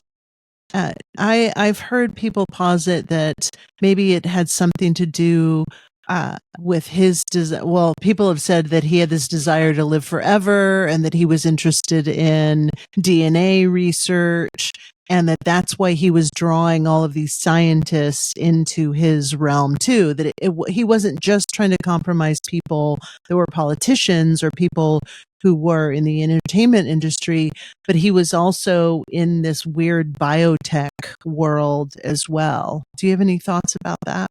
No, not really. But when you look at individuals like him, they are often what is called wannabes. Also very often. I mean, look at he's a super small guy. When you see photos, it's like, and these people, just like actors, like many musicians, very short, are people that have this drive to prove themselves.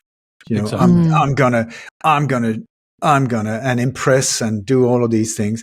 And so I wouldn't be surprised if that could be one of the things also, to try and learn and impress.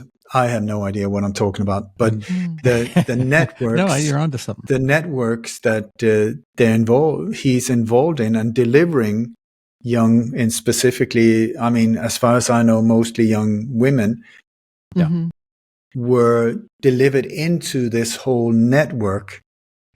It's the network that we should that we're sort of looking at, if you look at, let's say, Woolworth, for instance, if that was the bad organization, if that was the massive organization, we're looking at a local truck driver who delivered groceries.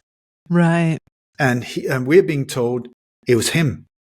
Mm-hmm. When actually it was Woolworth. And there's like, what? Yeah, but he had an address book of shops that he delivered groceries to. Really? So he is, do you see what I'm saying? So it's the customers that should be. And then the truck driver suddenly doesn't deliver groceries anymore. He's found dead.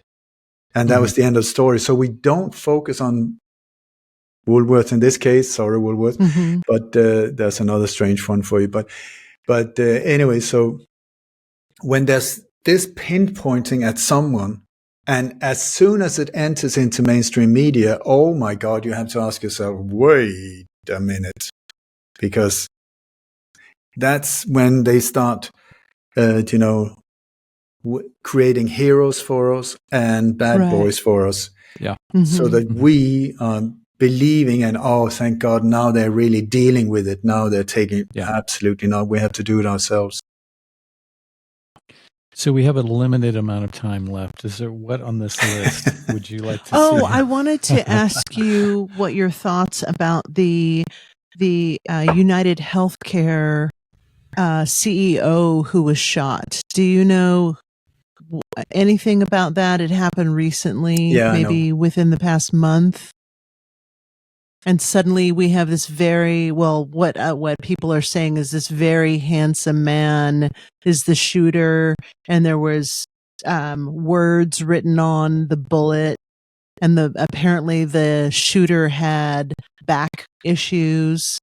There hasn't been any word of why he targeted this particular person, but looking at that footage, that seems to be staged to me. If you want to come into my world, it's like, oh my God, here we go again. My normal comment when I look into these cases are, sorry, wake me up.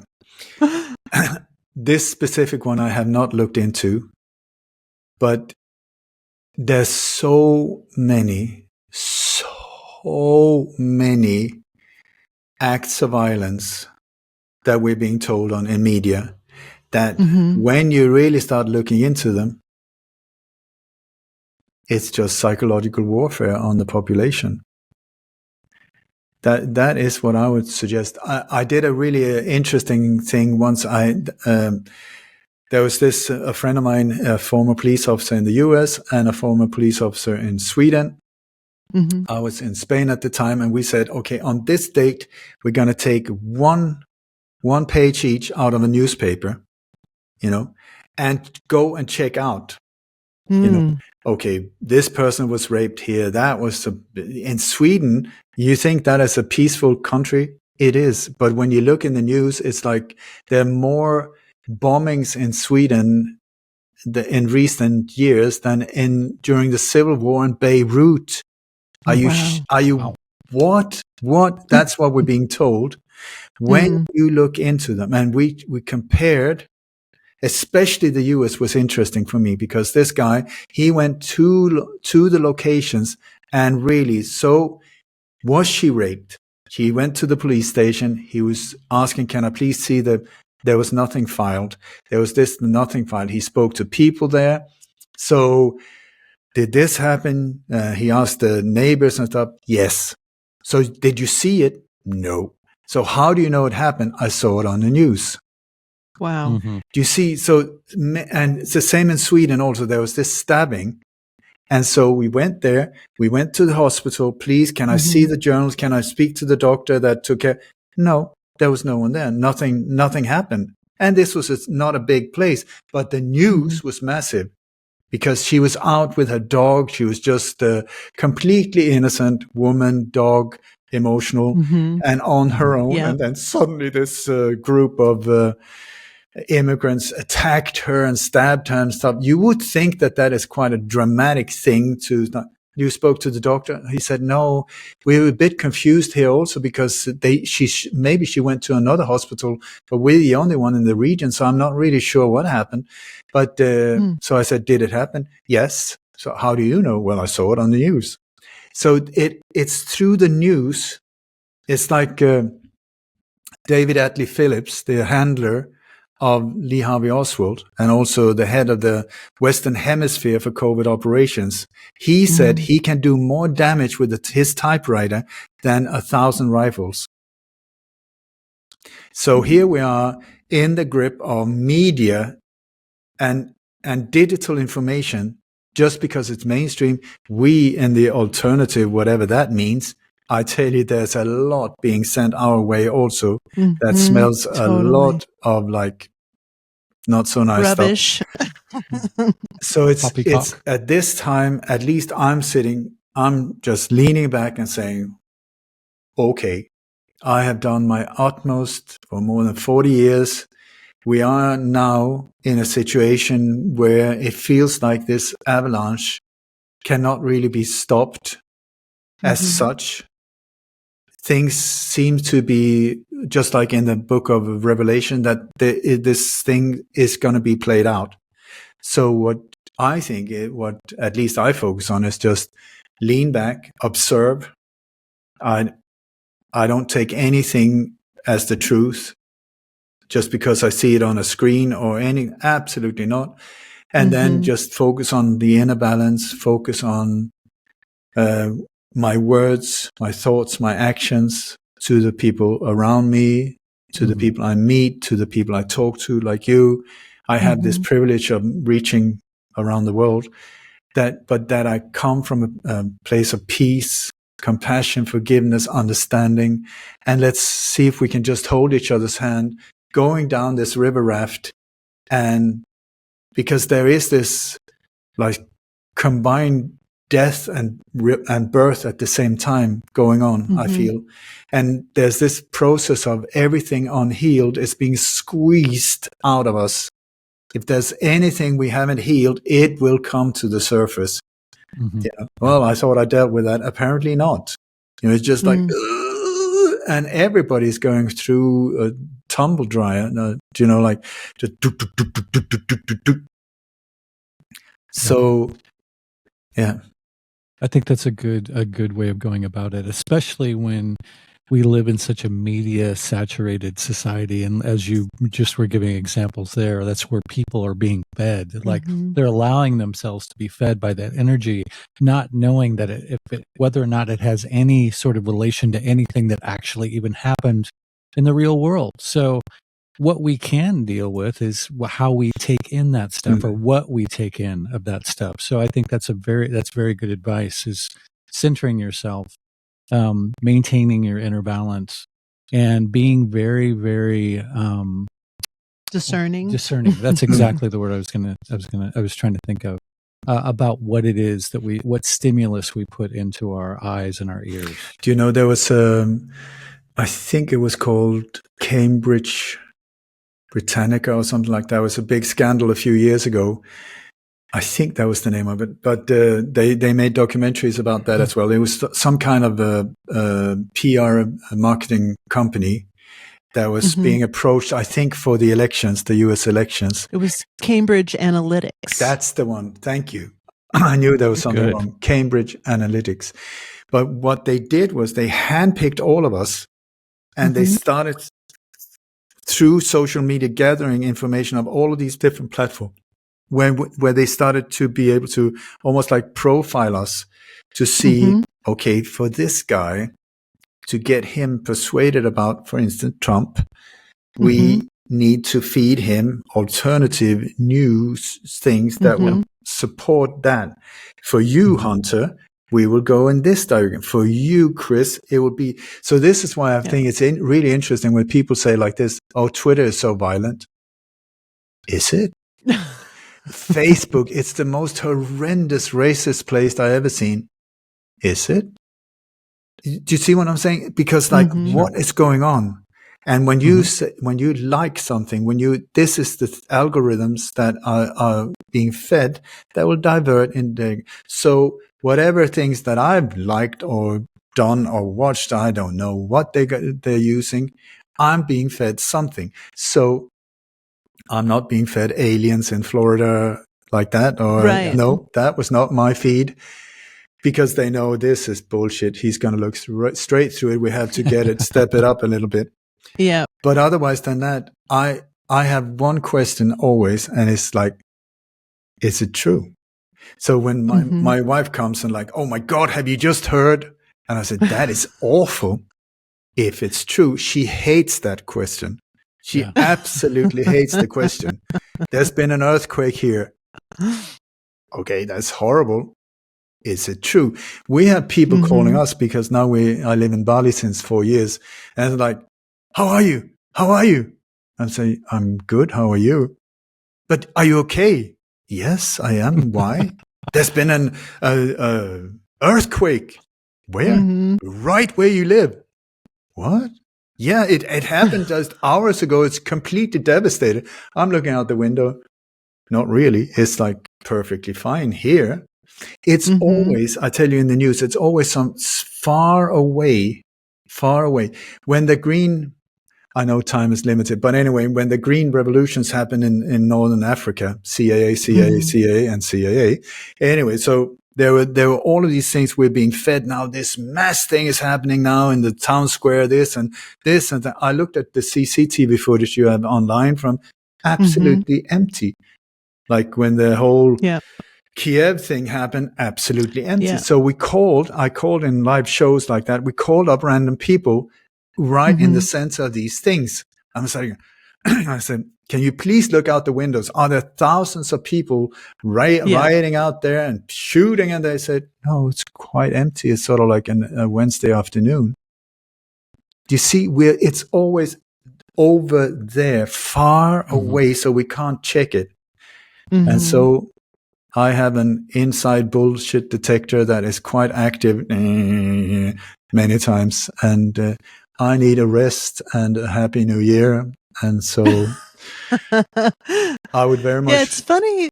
They keep trying to kind of put the alien. Now it's the drone. They keep nothing kind of left. dangling these things, and no one seems to bite. It's so interesting. Like right in the middle of COVID, it was the Tic Tac video. Again, the thing that happened in Miami at the mall. It's like that has a very short shelf life in the conspiracy world and also in the mainstream media world. I wonder, do you think it's because we do have some innate sense of what is truth and what is reality, and people just will not resonate with something that it just is so far afield that it's just bullshit? But this is the wonderful thing that I think after all of these years of many of us are doing our best here, is that it's come to a point where people are starting to say, listen, that's just ridiculous. But also, the only thing they've ever had that they can use against us, and the only thing they still have is fear. And people are worn out. They're tired of being fearful. They're tired. This is also the forces that are carrying out these things. They sort of shot themselves in the foot because they can't up the game.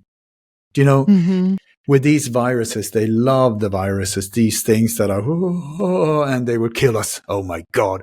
So when they came in with the Zika virus, which by the way, was patented in 1947 and owned by the CDC, when that suddenly, whoa, in the world, it ate the brains of babies.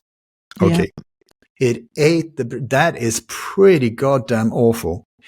So, and that would freak out but this was like in 2017 or something. How can you up that? How can you up that? How can you? It's like they got nothing less. That's why I'm saying soon it's going to be grandpa or grandmother shooting with or grandfather in a wheelchair is coming with an A-bomb in her. It's like they've outdone themselves. Yeah, they can't up it, and I love it. That's so amazing you say that, because 2 or 3 days ago, I opened up the newspaper and it was a baby who had shot her mother and killed her. It's like, oh God, a baby shot her mother. A baby shot her mother and killed her. Oh, that's actually awful. If it's true, I would call absolute bullshit on that one. If that turns out to be true, how did the baby even manage to hold up the gun? A gun, exactly. And, do you know how heavy a gun fire is? It. And fire it. And aim it at her Pull mother. The trigger. Pull the trigger. And the whole, I mean, I call bullshit. I did a song, and my beautiful friend Sam Gardner and I, many years ago, we sat down, we were jamming some blues, and then we made this song. This was actually way before, I think that went viral, not this one, but in a variation. And we put a lot of effort into the lyrics, and we said it needs to be a statement, really what we stand for, and so that it will resonate with as many as possible. And so we put a lot of effort into the lyrics. Do you want to hear it? Yes. They went like this. We're so tired of the bullshit, yes we are. We're so tired of the bullshit, yes we are. We're so tired of the bullshit, tired of the bullshit. We're so tired of the bullshit, yes we are. Verse 2, we're so tired of the bullshit. I sang that at the Dallas Assassination conference in 2016. Whoa.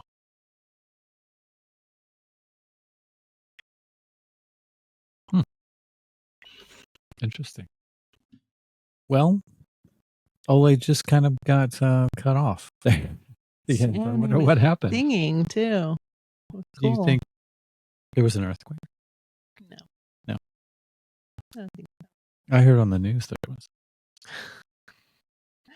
What did you think of that conversation? I thought it was fantastic.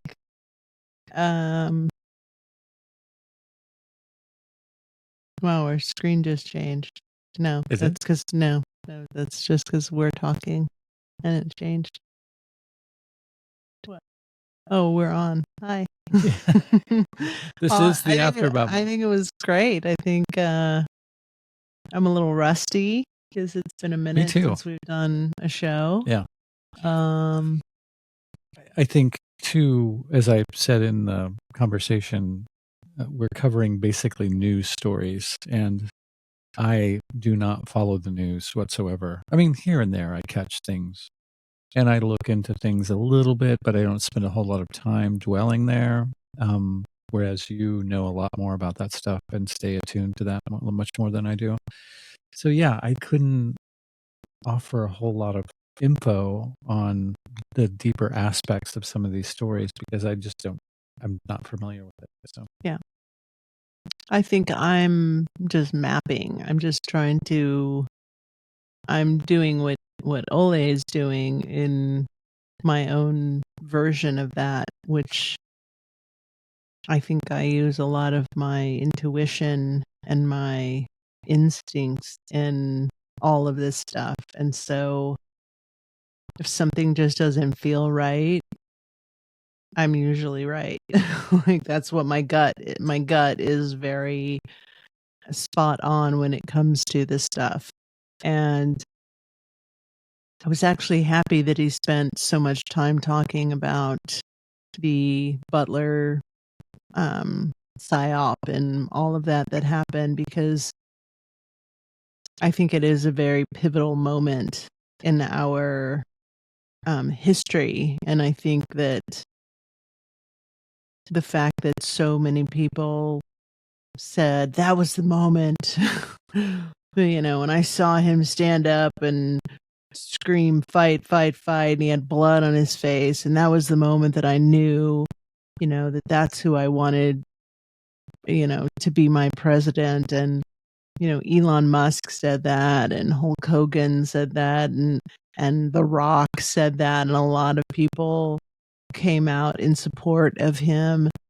I just thought, no, this just doesn't feel right. That's probably him. Chris just got an email notification. Keep squawking.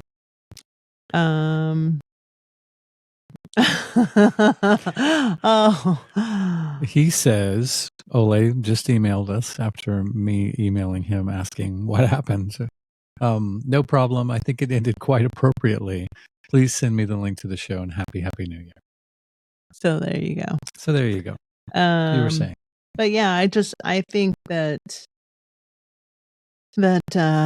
he has the same perspective about Elon Musk, that he is a dangerous person, and that the things that he wants to do,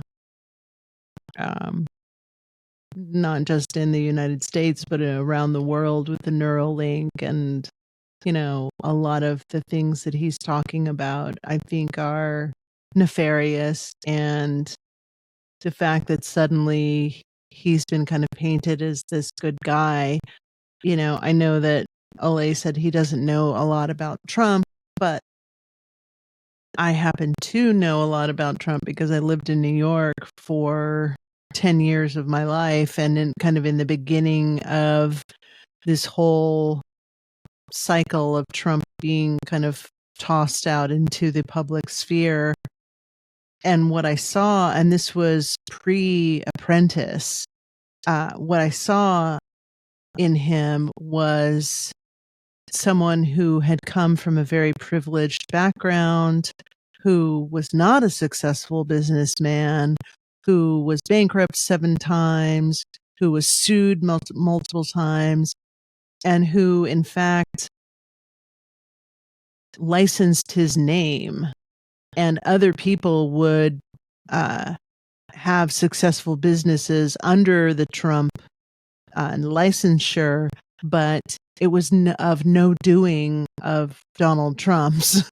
So it's not like he's this magnificent businessman who's great at running companies. He was an opportunist. And so I think that this is just another example of that, of him being an opportunist and using his name as cachet and cashing in on that. So it remains to be seen. I think that the people who are really relying on him to keep his word, they need to kind of look at what these next steps are and the people he is aligning himself with in his cabinet. And one of those people was a woman who was worked for Pfizer, was pro COVID vaccine, is pro vaccine period, and he's putting her in a high level government position. So I think the red flags are already starting to reveal themselves, and it remains to be seen what will happen next in the next 4 years come January. Yeah, I'm not going to speak to that because I don't care. I think it'll be fun theater, but I don't want to give Trump any more airtime than he's already gotten during this conversation. I think that the reason that I am disengaged from media is because I highly distrust media, and I've said it a million times on here, so I don't even feel like I need to go into that anymore. But it seems like often people pick not only their news outlet, but they pick the story from that particular news outlet that corresponds with the kind of what they want to hear, or what they're scared about hearing, or whatever. It gives them some kind of endorphin rush, whether it be from something positive or something negative, or something that affirms their suspicions or their fears or whatever. And I don't have enough of those generated by media in the first place to have those affirmed.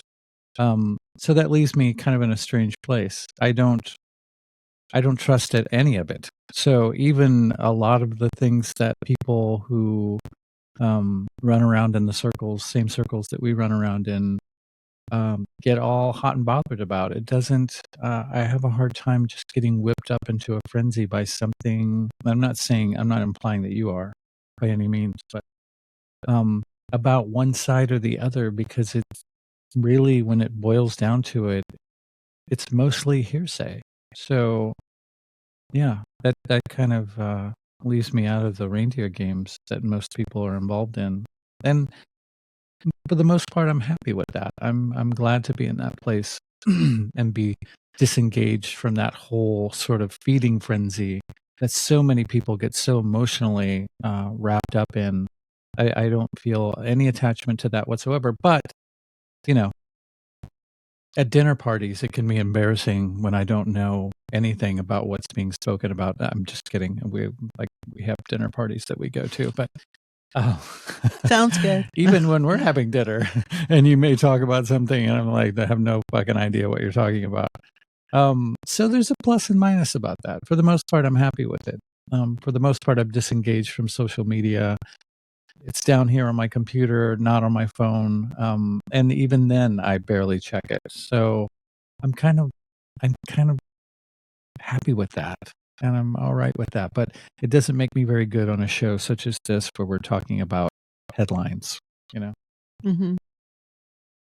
Yeah, I mean, I'm on Instagram. I have a private account. I'm very specific on the things that I look at.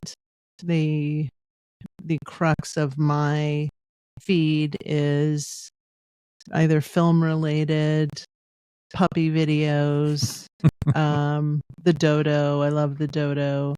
The dodo? The extinct bird? No, the dodo is basically it's like feel good stories. Stuff like that. Mm-hmm.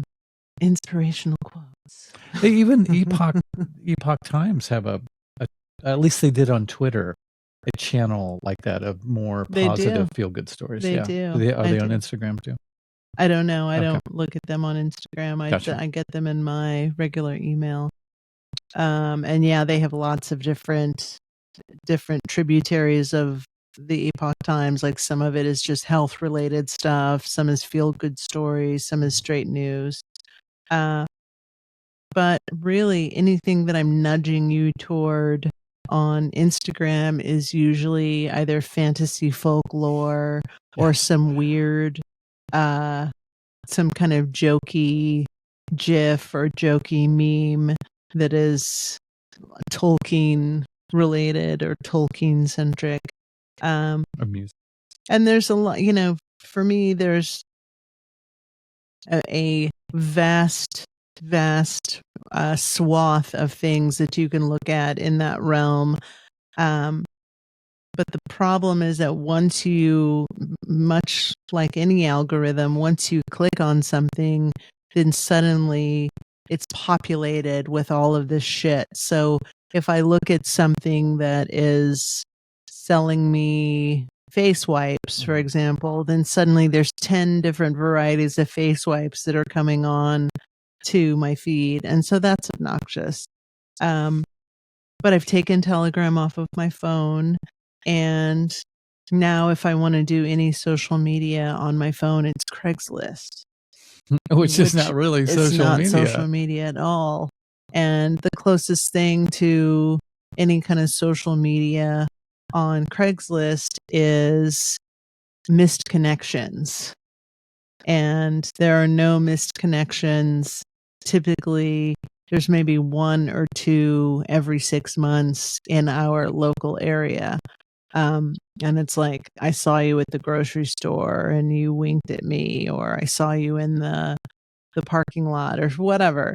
But that's very, very rare. So if I'm really, really desperate, I would have to go out of our local area to look on missed connections if I was on my phone.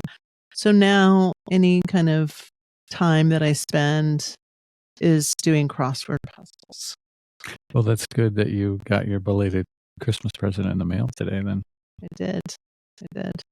May not be best for the time that I usually do crossword puzzles. I'll have to do that in the common area of our house. Because the books are too nice. The books are too nice and they're too big to take into the loo. To the loo. So, yeah. But I think for me, I've been in this world, this conspiracy world, for so long that I'm more into, okay, what is it now? Mhm. And so I'm just looking at what is being fed to the masses right now. Yeah. I'm not looking at it like I'm believing in these things. I have more of a curiosity because, as Ole said, usually what's happening is they're showing you one thing while something else is going on over here. Mhm. So what I'm looking at is, what is the latest distraction? Why am I supposed to care about this? And I am curious about it. Do I think like when the whole COVID thing happened, I don't know if you remember this, but kind of in the beginning of it, there was this talk of how Operation Warp Speed was going to be implemented and carried out. And there was actually talk of door to Oh, I remember this. injections. Mhm. Like this fear was going around in the conspiracy world and the quote unquote truther world that they were going to come and knock on your fucking door and jab you and jab anyone in the house. Mhm. You know, and I knew back then, I remember like sitting with myself and thinking, wow, this is really scary. Like this is what the attempt to do is to terrify people. And then when I kind of took a step back from that, I was like, well, there's not enough like they would basically have to engage the National Guard and every military troop.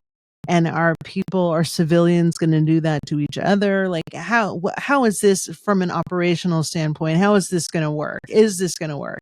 And my gut told me that where we live, they're not going to fucking come to the door. The sheriff is not going to come to the door with a needle and jab you in the arm. It ain't going to happen.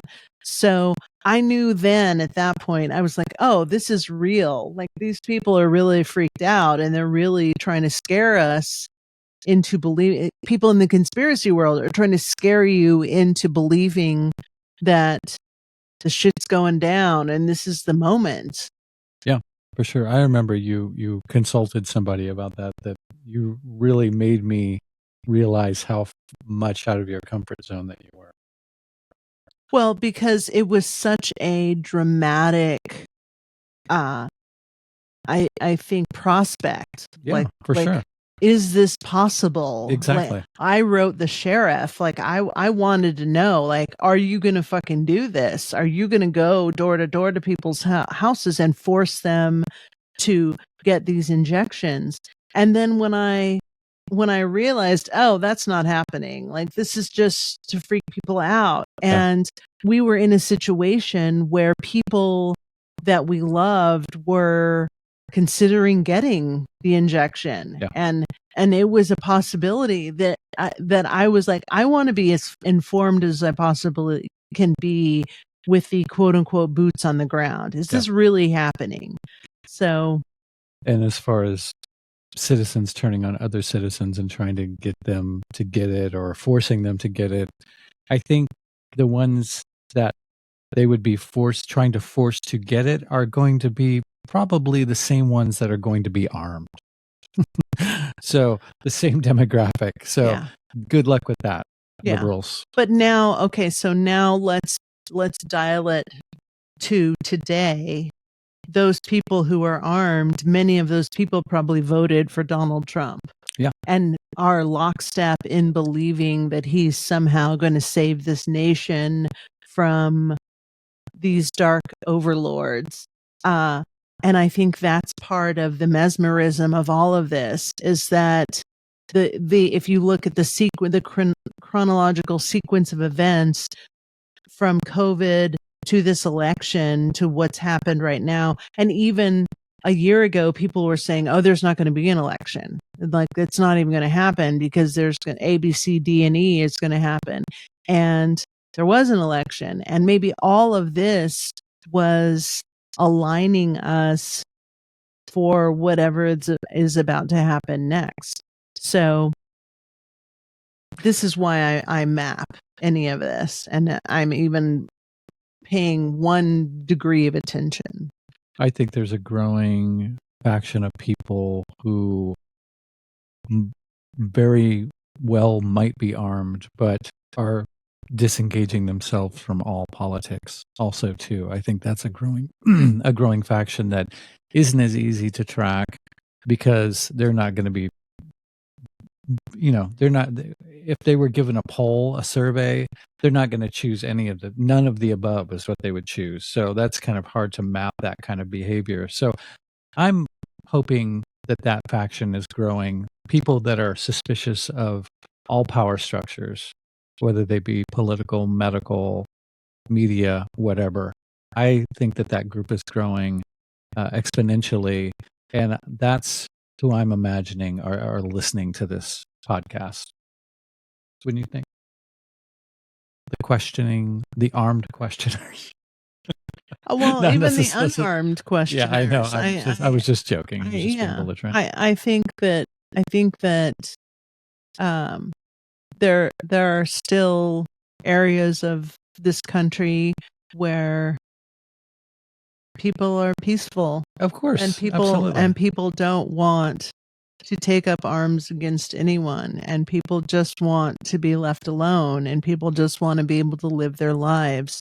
And it circles back to what Ole said about, people calling him and saying, "Oh, we heard there was an earthquake there and there's devastation and all this stuff going on." And he looks out his window and everything's fine. I think that there are good, decent people who are living peacefully, who have good, decent hearts, who live with what they consider Abrahamic or Christian values. And that does not mean harming anyone else, and they live by that. And there's a certain code that certain people live by that is the golden rule, that is, don't steal, don't lie, don't cheat. And I think those people are probably in the majority. I think being armed doesn't mean that you're out to harm people or do unnecessary harm to anybody. I think those probably are maybe consist of the largest group of people you don't have to worry about because they are responsible. Unless they're babies. And fucking babies don't know their ass from a hole in the ground. So and shouldn't have guns. They shouldn't have guns, no, but they can hold. There must be one of those little snub-nosed guns that old saloon dancers used to wear in their garters. I think it was an Uzi. Uzi does it. Uzi does it. You fell for that one. Anyway, we babbled on enough, my bladder is telling me. And I would just like to direct you all to our brand new, fabulous, sparkling, glistening, pulsating website, themeltpodcast.net, where there's a whole wonderland of great episodes to listen to. You can now comment on particular episodes, start conversations with other people who are listening to these same episodes. You don't have to rely on fucking YouTube for that. Some people comment on Rumble, but let's start it here. Let's start it at home. Come and to the Melt. You can buy us coffee. You can buy us coffee now. There's so many things you could do with the website drinker, now. So. Yeah, she can fucking use it. Feed her habit. She drinks that expensive shit too. So, and if it's out at the store that I happen to be going to, I have to go to another state to get it, and often at gunpoint. This is what a good at baby gunpoint. I hold the baby as a human shield, and the baby's pointing a gun at you at the same time. Yeah, what I mean is I'm at gunpoint when I get the coffee because the baby is under her employ. So you can comment there, you can support us, you can leave ratings. Like it's such a catch-all place. And you put so much effort into it. I did, man. I put weeks of effort into that. You did, and you changed all the artwork, and you did God's work. I did, and I suspect that nobody will appreciate it until at least 50 years after I'm dead. I appreciate it. Okay, one person. Okay, I haven't been on it yet. You fucking what? I know you didn't even listen to episodes. You don't know the introductions.